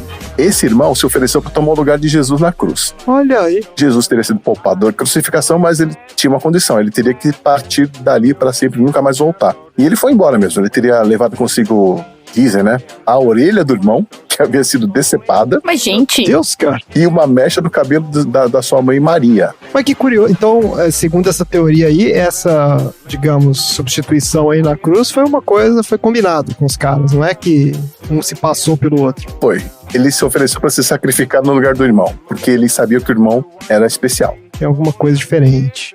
Entendi. Bom, ele foi expulso da cidade, ele resolveu atravessar a Sibéria em uma longa jornada até chegar à vila de Shingo, no Japão ali, de novo, né? Onde ele decidiu viver uma vida pacata, trabalhando na comunidade local como agricultor. Eles plantavam alho naquela região. E foi nessa época que ele teria conhecido e se apaixonado pela filha de um fazendeiro chamada Miyuko, e com ela teve 3 filhos. Jesus passaria o resto de sua vida como agricultor, ainda ajudando os pobres e necessitados e vivendo sua vida até uma idade muito avançada, 106 anos. A descrição física de Jesus no final de sua vida, que aparece nos manuscritos, é de um homem de nariz comprido e cabelos grisalhos finos, mas careca no topo da cabeça. Ou seja, é um Henrique Cristo. Olha, ele tinha um cucuruto. E falavam que ele sempre vestia roupas estranhas, como se fossem túnicas ou togas. Ah, eu próprio. Ah, certeza que aí, tá vendo? Aí, ó, pronto, tá aprovado. Aprovado. É ele. Após a sua morte, os aldeões seguiram os costumes funerários da época e colocaram o cadáver dele no topo de uma colina, e ali ele ficou por 4 anos. Aí, após esse período, os ossos foram embrulhados e enterrados em uma cova. Achei que ia falar que também levantou o cadáver, não tava lá. Não, né? Só enterraram ali e acabou. As coisas, os pertences importantes, tipo a orelha do irmão, a mecha do cabelo da mãe, também receberam seus próprios túmulos ali perto dele. Levou a vida inteira esse negócio. Pois é, lembranças, né? A cova, hoje em dia, tem uma cruz de madeira branca, né? Ela é cercada por uma cerca bem baixinha de madeira. Dá pra pular, inclusive, sem fazer muito esforço. Os restos mortais são considerados sagrados e por isso nunca houve nenhuma tentativa de desenterrar para fazer uma análise de DNA. E aí vem aquela pergunta, né? O quanto de verdade existe nessa história? Bom, tem uma série de evidências circunstanciais estranhas que a gente pode mencionar que corroboram essa história. A vila de Xingô ficou famosa por seguir tradições que eram bastante estranhas em relação ao resto do Japão. Por exemplo, as roupas tradicionais dos aldeões pareciam vestimentas palestinas, com túnicas semelhantes a togas, as mulheres andavam cobertas com chales e os bebês eram carregados em cestas de tecido. E eles tinham em suas testas a marca de uma cruz de carvão para proteção divina. Muito estranho isso, né? A região também tem um dialeto japonês bem diferente, com muitas palavras aparentemente mostrando raízes linguísticas do hebraico antigo. Por exemplo, as palavras hebraicas para mãe e pai são muito parecidas com as dessa região. Outro fato intrigante é que antes do nome da vila mudar para Xingô em 1955, ela se chamava Erai. Erai, que é praticamente uma abreviação da palavra japonesa para hebraico, que é Eborai. Olha aí. Doideira. E tem mais um fato estranho. Aquela terra onde Jesus morou pertencia aos Sawaguchis, que eram produtores de alho mesmo. Inclusive, um membro dessa família, um jovem chamado Sanjiro, ele era conhecido por ter olhos azuis, algo que é raramente visto no Japão, né? Mas ele era descendente do Jesus? Provavelmente, se bem que Jesus não teria olhos azuis, nem a família dele teria olhos azuis, né? Ele não Aí esse negócio de Jesus loiro do olho azul também é de... Exato. Mas, até mesmo os israelenses apoiam essa lenda, porque em 2004, o embaixador de Israel, Eli Cohen, visitou a vila de Xingô e inaugurou uma placa escrita em hebraico reconhecendo os laços entre Xingô e Jerusalém. Olha só. Atualmente, mais de 20 mil cristãos japoneses fazem uma peregrinação a Xingô para o Festival do Túmulo de Jesus, que acontece no dia 3 de junho. E durante o festival, eles participam de desfiles, fazem danças folclóricas e outras atividades festivas para honrar a história e a cultura associadas a essa crença. Pode ser que se tratava de um europeu arrombado que gostava de sushi e resolveu dar um golpe nos japoneses, né? Pode. Na verdade, a gente nunca vai saber o que aconteceu ali, né? Eu até prefiro acreditar que Jesus não morreu na cruz, não sofreu, teve uma vida plena e feliz, amou e foi amado e morreu em paz rodeado das pessoas que o amavam. Mas a gente sabe que essa história vai atrapalhar um pouco aí algumas narrativas, né? E então agora vocês conhecem mais um pouquinho dessa curiosa história do rico folclore japonês.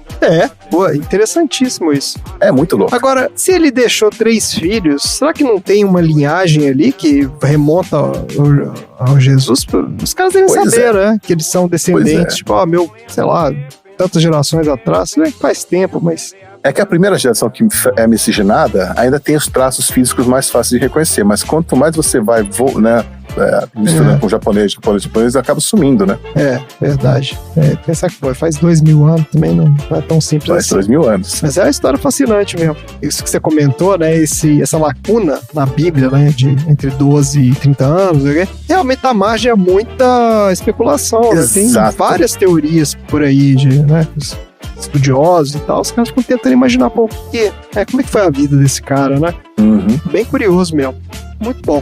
Valeu, Chico, gostamos muito da história e bora pro próximo assunto aleatório. Bora!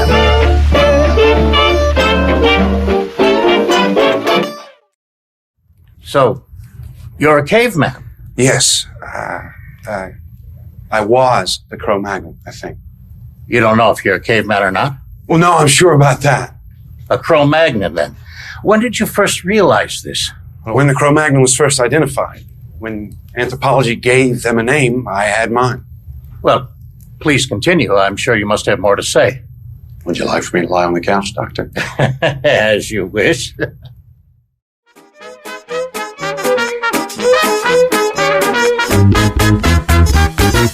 Vamos lá, Marina. Qual é o assunto aleatório da semana? Vamos lá. O meu assunto aleatório da semana é: e se você descobrir que o seu pai não é o seu pai? Eita. Eita, nós. Denúncia! Eu perguntei pro Tom perguntou se ele já fez algum desses testes de DNA que mostra todo o seu mapeamento genético, né? Ele falou que não. E hoje em dia as pessoas usam esses kits de DNA em casa, principalmente por diversão, para encontrar pistas sobre a sua ancestralidade, sobre a sua herança étnica, mas ocasionalmente eles descobrem muito mais do que eles esperavam. Tem a história do gato do Xi, né? Que fez o Tem a teste. história do gato do Xi. O meu Genaro fez o teste. Vai, conta, Xi. Não, o meu gato Genaro fez o teste, graças a um presente da madrinha dele, que tem a filha que mora nos Estados Unidos e trabalha num laboratório de DNA. E descobrimos que ele tem 2 raças muito raras no DNA dele. Isso é muito chique. O Genaro, além de ter um nome chique, ele é um gato chique, entendeu? Ele é todo chique. Ele é do Xi, ele tinha que ser chique, né? Que é, lógico. Pois é. Agora, olha só, quando você descobre que o seu pai não é o seu pai através de um teste de DNA desse, existe um termo genealógico usado nesses testes que é o NPE, que é o Not Parent Expected. Olha só. O Rob Whitley, que é um professor associado do Departamento de Psiquiatria da Universidade de McGill, ele estava numa conferência em Bruxelas há alguns anos e esse assunto surgiu em uma palestra sobre os aspectos sociais do teste de DNA que foi dado pelo biólogo e geneticista belga Martin, desculpa se eu não sei falar direito, mas eu acho que é Larmouzeau. Ele falou o seguinte: isso deve ter um impacto na saúde mental muito grande. Então ele começou a estudar as ramificações da saúde mental da descoberta de segredos de família por meio dos testes de DNA.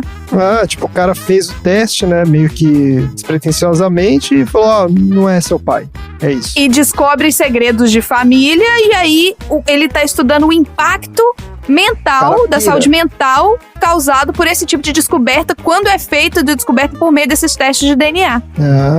Você acha que tá aprendendo sobre a sua ancestralidade étnica e aprende com um clique de um mouse que, por exemplo, seu pai não é o seu pai. Isso não só revela que seu pai não é o seu pai, isso revela segredos, revela mentiras, muda toda a narrativa de vida de uma pessoa. Sim. Agora vamos voltar um pouquinho atrás e vamos explicar o que esses testes de DNA eles indicam. Quando você recebe, né, quando você compra um teste de DNA desse, você recebe na sua casa um lugar pra você cuspir. Então você tem que ficar, acho que é 2 horas sem comer nem beber nada. E aí você vai cuspir nesse vidro que tem um líquido. Aí você cospe e você manda de volta esse líquido, essa mistura, pro laboratório deles. Certo. Depois de 4 dias, mais ou menos, que chegou lá, você recebe no seu e-mail o acesso pro sistema deles, onde você vê todos os relatórios que você tem direito. Porque tem a pegadinha do eu te mostro aqui, mas se você pagar mais, eu te mostro ainda mais. Claro. Eu vou mais e mais. Sim. Eles vão indicar de onde que vieram seus antepassados. O brasileiro, por exemplo, é de conhecimento que a gente é um fruto de miscigenação muito grande. A gente é uma mistura de várias raças. Logo, uma única pessoa pode carregar no seu DNA as características de familiares africanos, europeus, nativos. Com esse teste de ancestralidade, você pode descobrir de quais regiões do mundo vieram seus antepassados e, assim, entender um pouco a história e a evolução da sua família. Outra coisa que esses testes de DNA também mostram são possíveis parentes. Porque se esse laboratório que é responsável pelo seu teste, ele tem banco de dados grande de outras pessoas, eles vão fazer um cross-checking do seu DNA com todo mundo que eles têm no banco de dados deles. E aí vai detecta que você tem algum parente lá que você não conhecia. Isso, então existe a possibilidade de descobrir um primo de 5º grau que mora do outro lado do mundo e que acaba contribuindo para reconectar laços familiares. Eu fiz esse teste, depois eu vou trazer todos os exemplos, mas isso é real, tá? Isso, assim, eles reconectam, só que para isso você tem que autorizar. Como que é isso? Você fala assim, eu posso ser descoberto. Então, as pessoas que têm um DNA parecido com o meu, elas podem ver que o meu DNA é parecido com o delas. Certo. Ou você abre pra todo mundo ou você não abre pra ninguém. Se você não abre pra ninguém, você também não vê o de ninguém. É assim, né? Uma via de mão dupla. Aquela coisa, exato. Outra coisa que esses testes de DNA também trazem é como o seu organismo interage com medicamentos. Porque as informações do genoma também indicam como que o seu organismo reage diante de um determinado medicamento. E esse dado ele é até importante para que o seu médico possa receitar a medicação mais adequada para o seu perfil. Isso é a medicina do futuro, né? Que vai ser a medicina que não é só baseada no comprimido genérico que está na farmácia, que vai ser baseada no como o seu organismo responde àquele tipo de medicamento.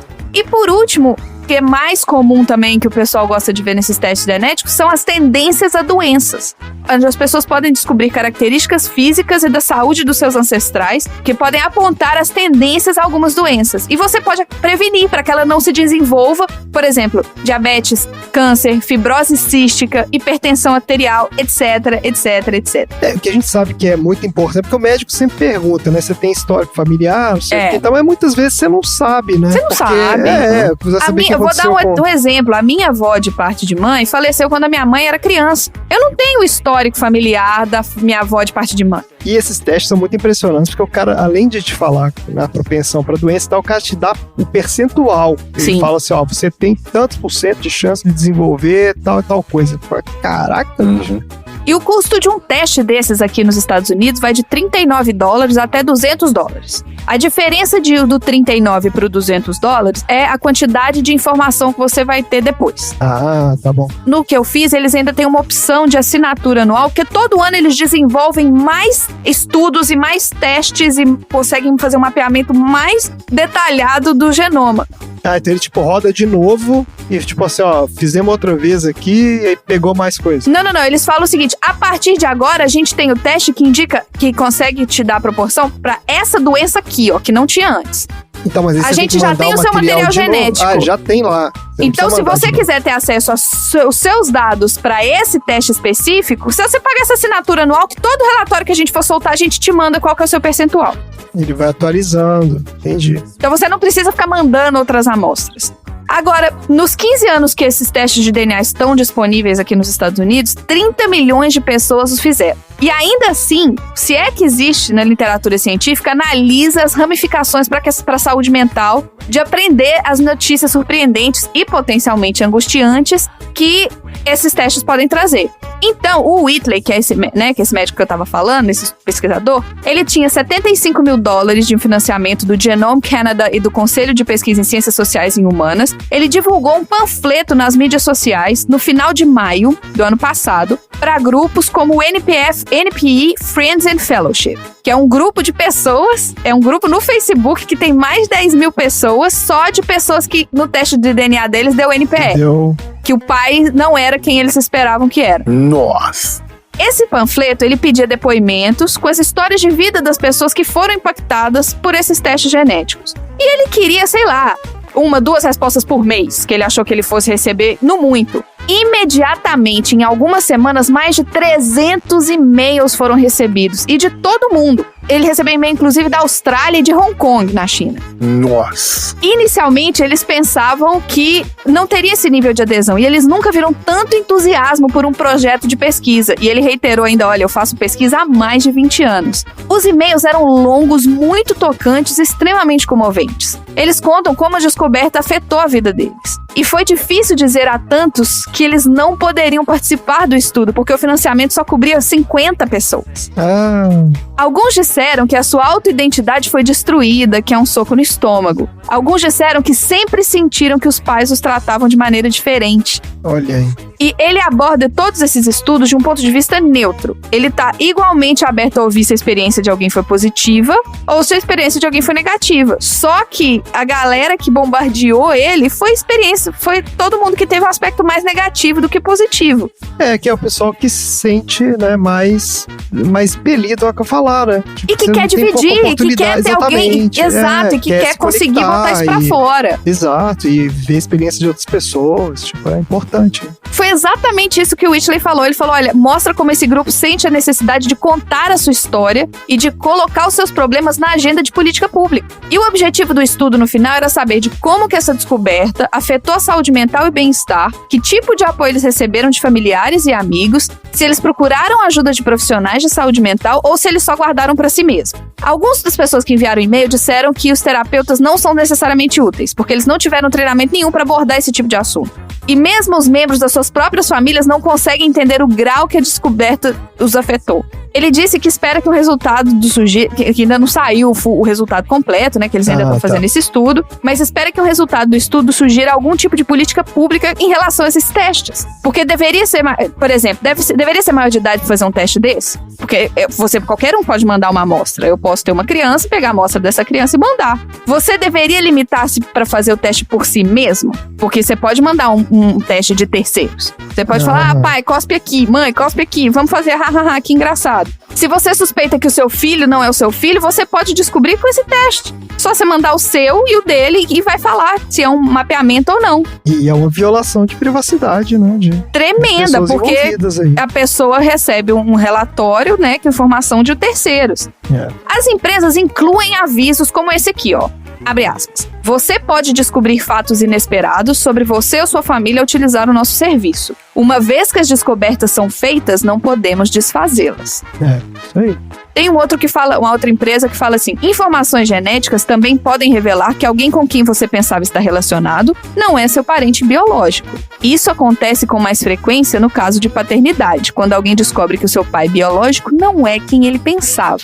A pessoa que faz, muitas vezes, ela faz, mas não leva aquilo muito a sério também, né? Meio que quase uma curiosidade, né? Tipo, ele não pensa nas consequências, de fato, de, vai que sai alguma coisa diferente aqui, né?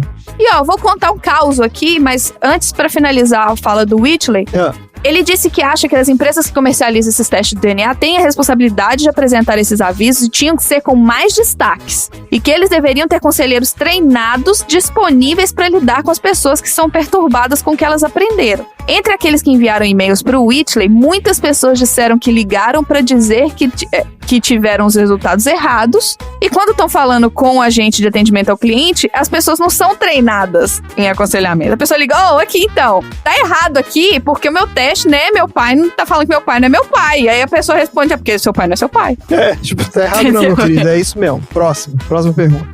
Próximo. Muito obrigada, responda, né, a pesquisa aí, eu vou digite 5 aí para meu atendimento. Pesquisa de satisfação. Pois olha só, teve um caso aqui nos Estados Unidos onde uma mulher compartilhou como descobriu que o seu pai não é o seu pai biológico depois que um estranho mandou uma mensagem para ela fazer um teste de DNA. Há cerca de 1 ano, em 9 de janeiro, ela recebeu uma mensagem de texto dizendo para fazer um teste de DNA numa empresa específica. Não vou citar a empresa aqui.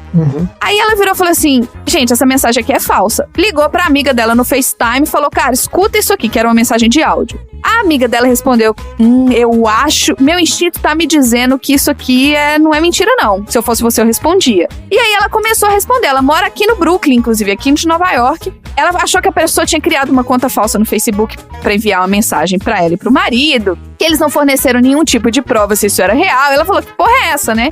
Aí ela foi confrontar a mãe. Ela falou, mãe, tem uma pessoa tá falando aqui pra eu fazer um teste de DNA, porque tá falando que meu pai não é meu pai. E a mãe dela confessou que teve um caso com um homem de 25 anos enquanto ela estava na faculdade, aos 35, recebendo seu diploma.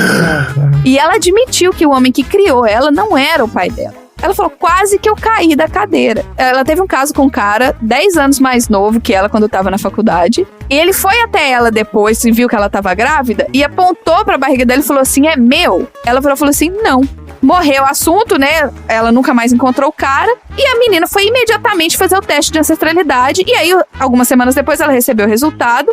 E deu sim que o cara, esse homem que fez o teste, que mora na Califórnia, é um britânico que mora na Califórnia, é o pai biológico dela. Ela falou que ele contou pra ela que ele tentou entrar em contato com a mãe dela, que tentou conhecer, que ele começou a ver ela pelas redes sociais e viu tanto que ela era parecida com a família dele. Ficou todo mundo indignado aqui, foi uma comoção no TikTok, porque o cara, ele queria estar envolvido na vida dessa menina, ele teve essa filha negada, mas ela falou que foi uma maneira infernal de descobrir. Hoje ela cortou os laços com a mãe dela, ela não conversa mais com a mãe dela, ela conheceu pessoalmente o pai dela e já viajou pra Inglaterra pra conhecer o pai dela, mas foi assim, o cara, ele foi lá, fez o teste dele, fez com que ficasse no sistema dessa empresa e falou, você precisa fazer o teste nessa empresa aqui. E aí ela foi lá e fez. E aí eu pesquisando histórias, tinha histórias assim, a família inteira foi fazer. A mãe, o pai e os 4 filhos. E aí, na hora que voltou o resultado, só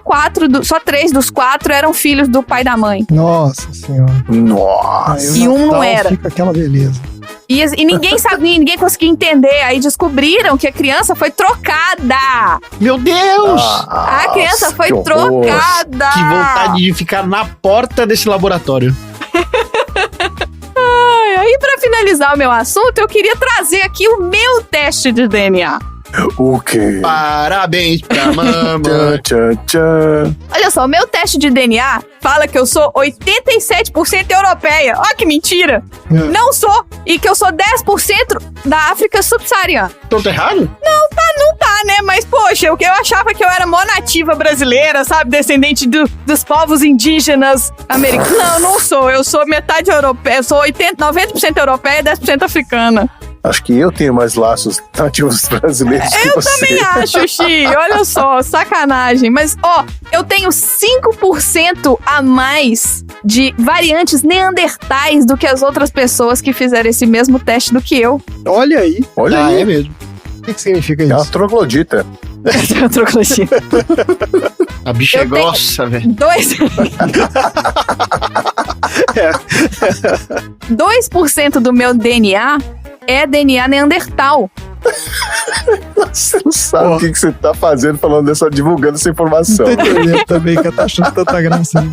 E sabe quais são as variantes associadas a isso? Olha só, quando você tem esse DNA neandertal, ele influencia no seu, né, como você é, ele fala assim, ó, é menos provável, por exemplo, que você tenha medo de altura. Ah, então eu não tenho variante neandertal nenhuma. Eu sou cagado com altura. Eu sou Cro-Magnon, eu sou igual Jesus. Ó, e fala aqui, por exemplo, que como eu tenho esse DNA neandertal, eu sou melhor no sprint do que em distance. Então eu sou melhor na atividade de explosão do que na atividade de resistência. Você te correu 100 metros rasos. Por isso que eu jogava vôlei, entendeu? Porque o vôlei não é aquele esporte que você corre o tempo todo, igual futebol, igual basquete. É um esporte que você tá parado e você tem que reagir. Aí fala assim que eu tenho, inclusive, probabilidade maior de ter caspa na cabeça. Ó, é variante neandertal também? Vem dessa variante, que eu tenho 2 variantes que são associadas com ter mais caspa na cabeça. Eu também, essa variante mostra que eu fico vermelhinha muito fácil. Então, Olha assim, se aí. eu faço qualquer exercício, eu fico ruborizada, sabe? Eu fico blushed. E fala também que eu não gosto de comer folhas, Xi. Eu não gosto de comer verdes. Agora pronto. Você nem de variante, Agora fazer que ela não teste come mesmo. genético. Só me falar. E Só aí perguntar. fala que esses 10 treats que eu tenho, mas tem outros 40 que eles podem falar se eu tenho ou não, Pagar se eu uma pagar o grana. plus. Tinha que ver qual variante neandertal que é o negócio do dorama. Aí, né? Tipo, que variante que é. O trem é tão bizarro, incrível, que ele mostra quais foram as migrações da minha linhagem maternal. Entendi. Qual o caminho que fez? Há 130 mil anos atrás, essa minha linhagem materna estava na África subsaariana e subiu para a Europa. Mostra aqui o mapa direitinho. Aí, 78 mil anos atrás, esse grupo estava migrando, estava mais na região central da África. Aí, em 38 mil anos atrás, já estava chegando na Europa. É muito legal. E mostra, inclusive, no meu mapeamento genético, mostra os estados do Brasil onde eu tenho mais pessoas que têm o DNA similar ao meu, onde eu teria mais parentes, digamos assim. Minas Gerais. Minas Gerais está aqui on fire. E assim, lembrando que eu fiz o teste aqui nos Estados Unidos. E mostrou o estado do Brasil que eu tenho que eu teria mais variantes semelhantes aos locais, entendeu? Isso é incrível, E eu né? tenho uma prima de 2º grau que mora aqui nos Estados Unidos, que tem 3 filhos e que tem 8% do DNA parecido com o meu. Parecido não, igual. E eu não faço ideia de quem essa pessoa seja. Mas ela tá aqui falando que é minha prima. Terceiro grau? 3º grau. Mostra que ou ela é sua prima direta de 3º grau, ou ela é sua prima indireta de 4º grau. Um negócio assim. Mostra todas as possibilidades de onde que ela pode estar nessa árvore genealógica. Eu tô colocando no grupo do Sessão Aleatória aqui algumas partes dos relatórios para vocês verem que interessante que é. E aí, se vocês tiverem curiosidade, vamos fazer. Faça você também o seu teste de DNA. Mas cuidado, você pode descobrir o que você não queria saber. Inclusive, ô Tom, o Genera aqui em São Paulo tá com uma promoção de 50% no pacote standard aqui. Ah, é? É, depois dá uma olhadinha lá. Eu queria fazer a varredura completona mesmo, inclusive. Completona? Não. 300 conto. É. Ah, tá suave. Nossa, mais barato que Até aqui. as doenças genéticas que você vai descobrir. Então, essa era uma coisinha que eu queria saber também. Não, aqui, É. esse meu tem. Eu só não entrei nessa Bad Vibes Cast, porque senão o Chi vai ficar falando, essa Bad Vibes Cast. Não entrei na parte das doenças, não.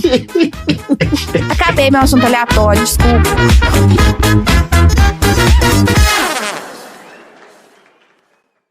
So, you were Jesus. Well, perhaps somebody had to be, for better or for worse. The jury is still out. When did you begin to believe you were Jesus? When did you begin to believe you were a psychiatrist?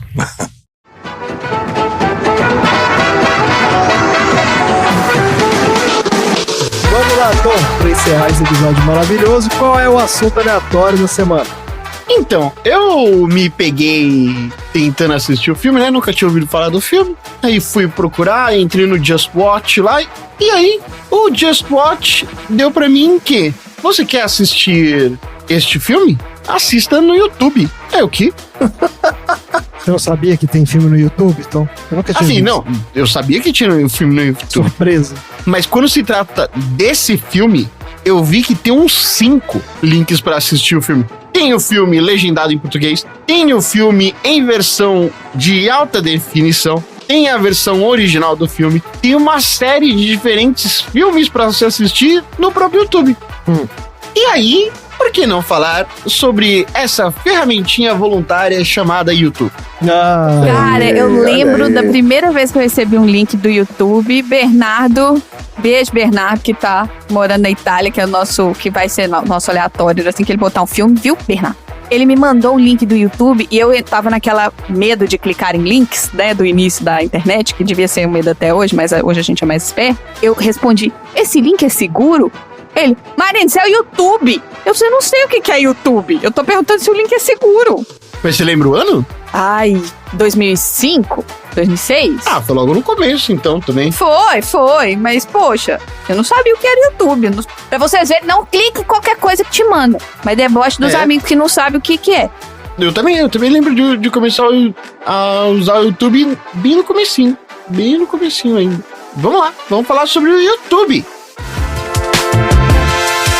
Eu sou o Tom Zerra, o seu repórter. Documento Tonzeira. E você, vem comigo.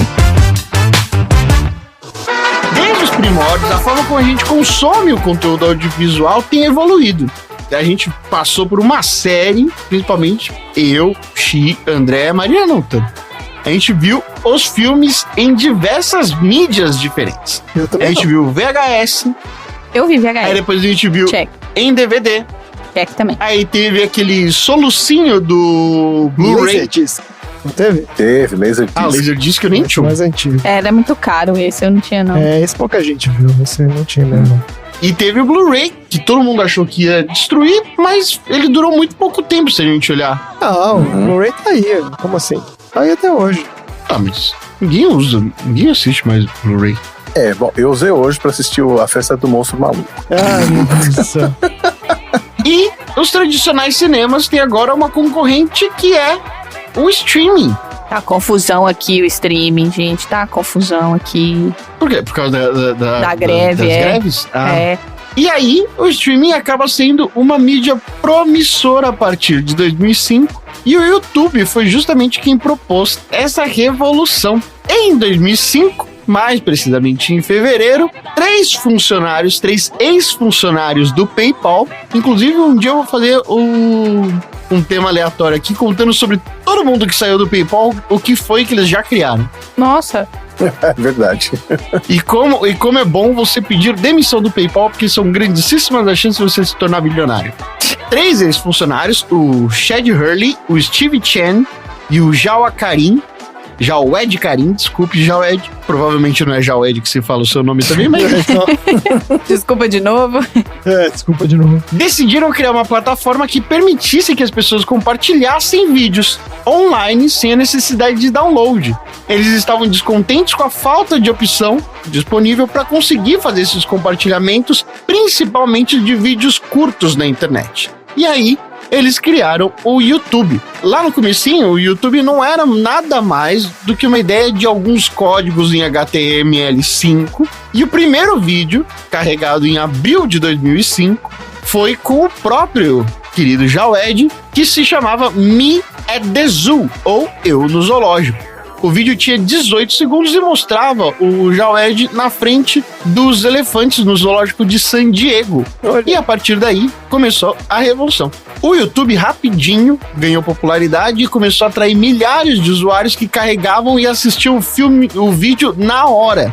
As pessoas começaram a compartilhar o conteúdo, desde vídeos engraçados de animais, ou até tutoriais, ou até mesmo curtas-metragens. A plataforma se tornou uma espécie de arquivo multimídia da cultura popular e um terreno fértil para a criatividade. E lá, em novembro, cerca de 8 meses depois da sua fundação, o YouTube foi já adquirido pelo Google, pela marca e a bagatela de 1,65 bilhão de ações. Bilhão de dólares em ações. Achei que fosse tipo o dinheirinho do Banco Imobiliário? Peraí, né?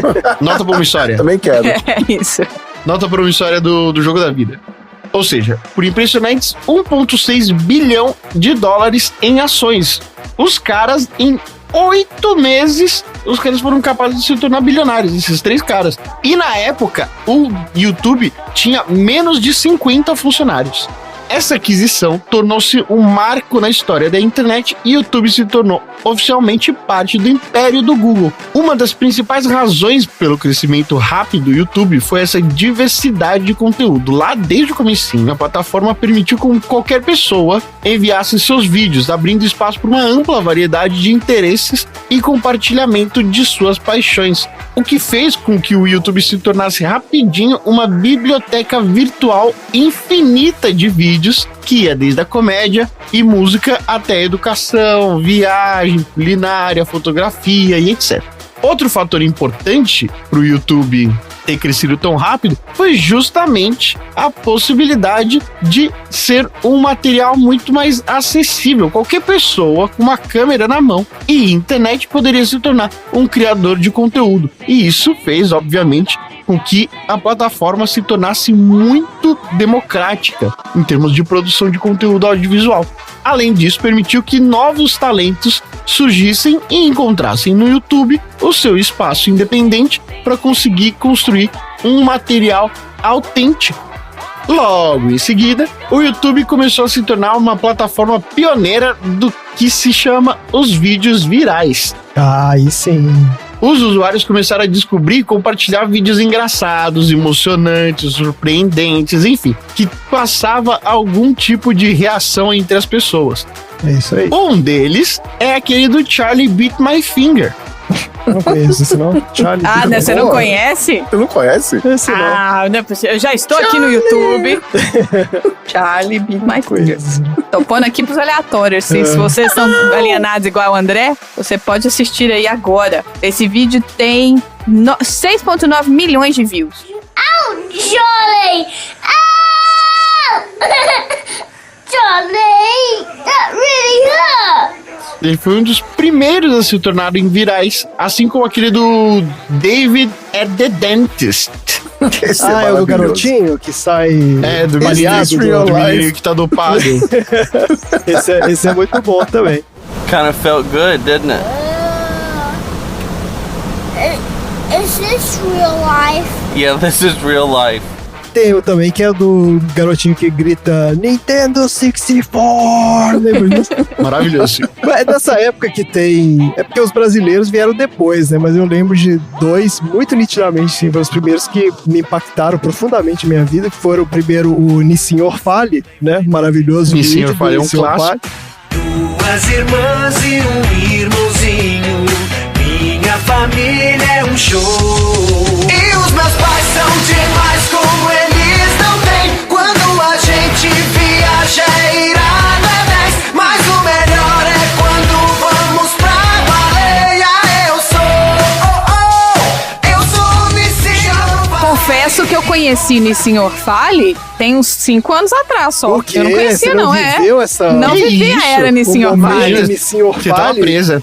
Não vivia, assim. Você não É porque eu não viveu esse morava em São fenômeno. Paulo, né? Então, pra mim, tipo, não... essas coisas circulavam Eu mais. conheci quando eu mudei pra São Paulo. Pra mim, o vídeo que é o clássico, que eu mesmo assisti 1 milhão de vezes, é o Evolution of Dance. Vocês já viram Evolution of Dance? Ah, sim. Sim. É o carinha Mas da aí- blusa laranja fazendo as dancinhas, assim. Mas aí já é um vídeo mais produzido mesmo, né? O cara fez um... Nossa, eu devo ter assistido esse vídeo milhões... Aqui, ó. Tá aqui, ó. 312 milhões de views. 2 milhões de views são meus. Isso. Esse e do gatinho tocando piano, né, amor? O gatinho tocando piano é maravilhoso. A gente assistiu o dia inteiro, realmente era muito bom.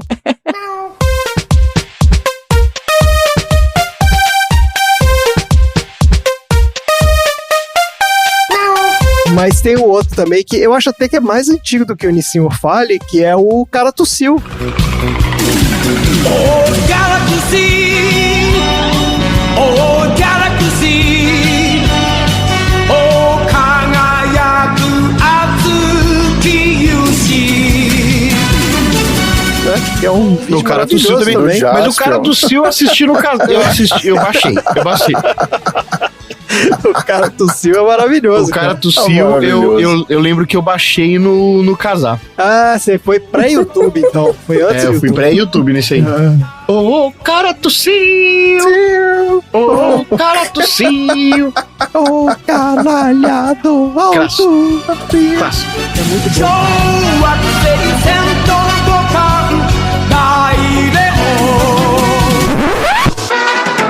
Então esses vídeos acabaram se tornando virais e já alcançaram em pouquíssimo tempo milhões de visualizações, impulsionando a popularidade da plataforma. Esses vídeos virais não apenas aumentaram o tráfego, mas também despertaram o interesse de marcas e empresas que viram o potencial do marketing viral como uma forma de atingir um público massivo com baixo investimento. Assim, o YouTube logo se tornou um terreno fértil para anúncios também criativos e campanhas de marketing inovadoras. Teve ali outro fator super importante para o crescimento do YouTube, que é a integração do YouTube com outras plataformas. Ou seja, você não precisava entrar no YouTube para poder assistir os vídeos que tinham lá. Você podia assistir os vídeos do YouTube no MySpace, no Facebook. Além disso, o YouTube facilitava bastante o compartilhamento de vídeos por e-mail, permitindo que usuários enviassem seus vídeos favoritos para amigos e familiares, como a Marina ficou conhecendo no YouTube. Sim. Tem um vídeo meu horroroso no YouTube, mas eu era tão magrinha, que era de um trabalho da faculdade, que a gente tinha que fazer um trabalho. Como é que era o nome? Aquele que era Marina não sei o quê, que era tipo caso de família. É, Marina Maçante. Esse aí, eu já vi isso aí. Esse tá vídeo na internet, pessoal. foi o claro. Então, tá na internet, é verdade, gente. Tá lá, Marina Maçante, procurem aí no YouTube. Eu vou botar no grupos aleatórios, porque eu tava magrinha. O vídeo não tem pé nem cabeça. Pensa assim, é trabalho de faculdade, de oratório, onde a gente tinha que simplesmente falar alguma coisa. Aí teve gente que fez telejornal, teve gente que fez novela, e a gente fez um programa estilo da Márcia Goldschmidt, de Caso de Família. Márcia Goldschmidt é o caso de família da minha época, entendeu? Boa noite, telespectador. Bem-vindo a mais um programa. O tema do nosso programa de hoje é Você me sufoca. Você já se sentiu sufocado nas suas relações de trabalho, na sua faculdade ou até mesmo na sua casa? Se você já passou por situações como essa, manda um e-mail pra gente que a nossa produção pode entrar em contato com você. Vamos ao nosso primeiro caso do programa. O senhor Madruga entrou em contato com a nossa produção e disse: a dona Florinda chegou ao ponto de me bater todos os dias. Eu não aguento mais. Senhor Madruga, entre, por favor. Nossa, 14 anos atrás, tá aqui no YouTube. Uma das características distintivas do YouTube também é a forte comunidade de criadores e telespectadores. Os criadores interagiam e interagem até hoje com seus seguidores lá nos comentários, criam os seus próprios canais, respondem a perguntas e até mesmo colaboram com outros vídeos de outros criadores. Essas colaborações criam um universo de criadores gigantesco e aumenta uma base de fãs que frequentemente resultavam também no aumento mútuo de seguidores. Então, essa coisa de você fazer o cruzamento de pessoas de dois canais diferentes ajuda bastante no crescimento do seu próprio canal. A comunidade do YouTube também era conhecida pela capacidade de dar suporte a causas sociais, unindo forças para conseguir arrecadar fundos para projetos de caridade e também conscientização política. Isso fortaleceu ainda mais o senso de pertencimento dos usuários da plataforma e fez com que se sentissem parte de algo maior do que simplesmente assistir a vídeos. Conforme o YouTube cresce, os criadores de conteúdo começam a perceber que poderiam transformar sua paixão em uma carreira lucrativa. O YouTube começou a introduzir, em 2007, o seu programa de parcerias, permitindo com que criadores monetizassem seus vídeos através de anúncios. Isso ajudou a abrir porta para uma nova economia, os YouTubers. É, uma nova categoria profissional. Que são exatamente aqueles criadores de conteúdos bem-sucedidos que ganhavam dinheiro a partir dos seus vídeos e passaram a dedicar-se integralmente à criação de conteúdo para o seu canal. E isso vai até hoje. E tem gente milionária fazendo isso. Isso, como a nossa querida, né, Carol Barros aí, ó. Exatamente. Pet Lady. Não sei se está milionária, mas, né, tá no caminho tá aí. Muito perto. Tá lá com 900 mil na conta. Pet Lady Corporations, né, crescendo aí cada vez mais. À medida que a plataforma evolui, surgem também novas oportunidades de monetização além dessas, como patrocínio, merchandising, parceria com marcas. Isso incentivou ainda mais as pessoas a ingressarem na plataforma como criador de conteúdo, transformando o YouTube na principal fonte de indústria de entretenimento em streaming. O YouTube não só transformou a forma como a gente consome conteúdo, mas também tem um impacto significativo na cultura e na sociedade. Com o poder de alcançar um público global rapidamente, o YouTube se tornou uma plataforma para compartilhamento de história, experiência, perspectiva de pessoas de diferentes origens e culturas. Eu acho foda pra caralho, principalmente aquele canal onde a galera fica só andando por aí. Ah, eu adoro também. Adoro, a gente tem um... A galera fica andando por aí em 4K. Isso. Tem de várias cidades do mundo, né? Você pode botar uma cidade lá e sempre tem alguém andando. Eu também adoro isso. O fenômeno dos influenciadores do YouTube também desafiou a definição tradicional de fama e celebridade. Ao invés de estrelas de Hollywood, os influenciadores de YouTube são pessoas comuns, com as quais as pessoas podem se identificar e se relacionar em um nível mais pessoal. Isso levou a uma mudança na dinâmica do entretenimento e do marketing para todo o sempre, com as marcas buscando parcerias mais com influenciadores para alcançar o seu público-alvo do que simplesmente grandes celebridades, como era no passado.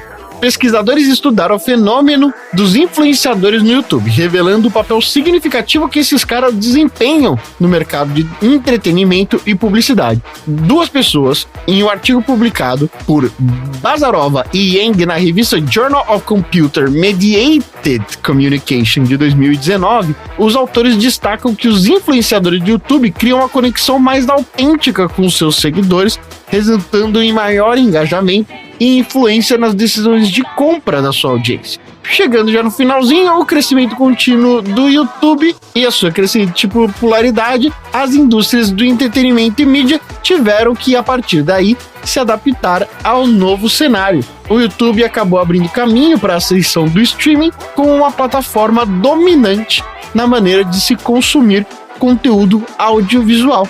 Antes do YouTube, a ideia de assistir a vídeos pela internet era uma perspectiva lenta e bastante frustrante. O YouTube conseguiu simplificar esse processo tecnologicamente e na experiência também, oferecendo uma plataforma de fácil acesso para que as pessoas assistissem a vídeos de uma forma mais rápida e eficiente. E aí, à medida que a internet evoluiu, que a banda larga evoluiu, se tornou mais acessível e rápida ainda. O streaming de vídeo se tornou uma opção viável para milhões de usuários em todo o mundo, inclusive para as pessoas que ficam assistindo série enquanto descem a escada rolante na estação do metrô. É isso aí. O YouTube se tornou um fenômeno cultural tão significativo que logo começou a aparecer em filmes, refletindo sua importância na sociedade contemporânea. E aí, uma das primeiras referências ao YouTube é justamente através do nosso querido Adam Sandler no filme Clique, que já em 2006 ele consegue e faz uma invenção de uma televisão mágica que permitisse que ele pulasse no tempo. E aí uma das associações que ele faz era justamente se divertir assistindo vídeos virais e engraçados no YouTube. A presença do YouTube no cinema também continua crescendo, com inúmeras outras produções sendo criadas diretamente para a plataforma, que são os conteúdos chamados YouTube Originals. Além disso, ele se tornou um grande marketplace de revendas de filmes que estão estabelecidos também no circuito do cinema. E é isso, o meu temazinho. Maravilhoso. Então aproveitando que a gente tá falando de YouTube, vamos falar aí dos canais da nossa galera aqui, do pessoal, né, que tá sempre presente aqui no Sessão Aleatória, no podcast de garagem, na Baixa Podosfera. Quais são os canais aí do YouTube do nosso pessoal? Nossa senhora, vamos lá. A gente já mencionou ela aqui, mas eu gostaria de trazer com menção honrosa porque os vídeos dela são extremamente bem produzidos e com conteúdo de qualidade, que é a nossa querida Pet Lady, com o The Pet Lady no ar, no YouTube. Os vídeos dela, além dela ser incrível, tem um puta conteúdo incrível, ela tá lá com presença marcante no YouTube. Ela inclusive colocou o podcast dela no hiato para se dedicar mais pro YouTube, então sigam lá, The Pet Lady no ar. O que mais, Xi? Vamos lá, hora do jabá. Da Podosfera tem o canal do Bunnyman, onde ele posta as barberagens dele nos videogames da vida lá. Olha aí. Excelente. E, além disso, ele é membro integrante dos carteiros, né? Os carteiros também tem vários vídeos ali das competições de kart. Tem live, né? Das competições de kart. Tem live. A gente não pode esquecer do nosso querido editor, querido, lindo, maravilhoso editor, Randy Maldonado, que também tá no YouTube, no canal @eucountero, falando sobre Magic the Gathering. E essa é a minha limitação sobre o que ele fala lá, porque eu não entendo nada do que ele fala. Isso mesmo, é especialista em Magic. E temos também a nossa aleatória, a Ana Paula Cândido, quase 300 vídeos no canal, inclusive esses dias foi dia do escritor. Beijo, Ana Paula, parabéns. Daqui a pouquinho a Ana Paula tá de volta, inclusive, de acordo com a progressão numérica dela de participações, já tá na hora dela voltar aqui também. Literatura e fashionismo. Literatura e fashionismo. Ela faz live onde ela filma o pé dela. Não tem uma entrevista com o Tom nesse canal? Acho que tem, hein? Não, foi no YouTube, foi no Instagram. Foi no Instagram. Ela não postou no YouTube, não? Tem também, se você quiser um dia ver as nossas carinhas, por nossas eu digo, eu, o Tom e o Xi, que a gente, no período que eu tava no Brasil, a gente lá pelo PDG, a gente gravou umas lives, uns livecasts, então tem lá o Tom, tem eu, tem o Xi, o André não foi, mas quem sabe da próxima vez que ele for, ele não aparece lá. Vocês também vão ver o Ricardo Bunnyman, vão ver o Cello, que vive aqui no Sessão Aleatória também. Então você vê lá no canal do Podcast de Garagem, lá no YouTube. Acho que é isso. Excelente. Então, os nossos canais, brothers, amiguinhos, sigam todos. Sabe o que eu vou fazer? Eu vou botar todos esses canais aqui no Linktree do Sessão Aleatória. Você entra aqui no Linktree do Sessão Aleatória e segue todo mundo lá. É isso que eu vou fazer. Aí, pronto. É isso. Maravilha. Vamos lá, então, para os aprendizados da semana. A gente aprendeu hoje. Eu aprendi que nesse negócio de teste de DNA, o atendimento ao cliente tem que estar preparado para prestar um serviço de apoio emocional. Sim. Isso. Tem que estar lá do lado. Na hora que abrir o envelope, vem bomba. Eu aprendi que são grandes chances de o Japão ter J de Jesus. Não posso rir, caralho. Então é isso. Chega por hoje. Fala tchau, gente. Tchau. Everybody go, everybody go, everybody go. Fim da... Ele tá no Mistério de Candyman, de 92. Ele tá no Candyman 2, A Vingança, de 95. Candyman Dia dos Mortos, de 99. E A Lenda de Candyman, que é de 2021. Nossa. Candyman Digos? Hã? Como é que é a palavra aí? Candyman. A palavra Candyman. Mas eu... Candyman Que? Deixa. Dia dos Mortos. Candyman Dia dos Mortos. Candyman Dia dos Mortos. Você entendeu? Candyman Digos. Candyman Digos. Ai, gente, tô cansado. História agora eu vou contar. Eu sou Nissim Orfale. Sou um menino que estuda e vai no Netzah.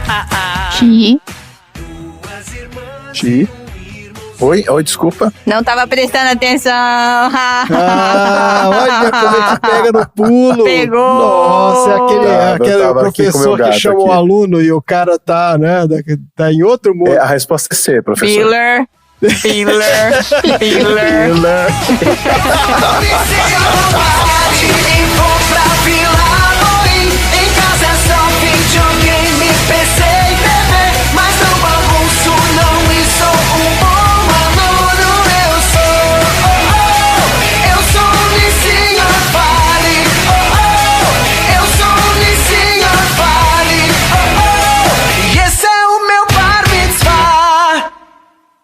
Fim da sessão.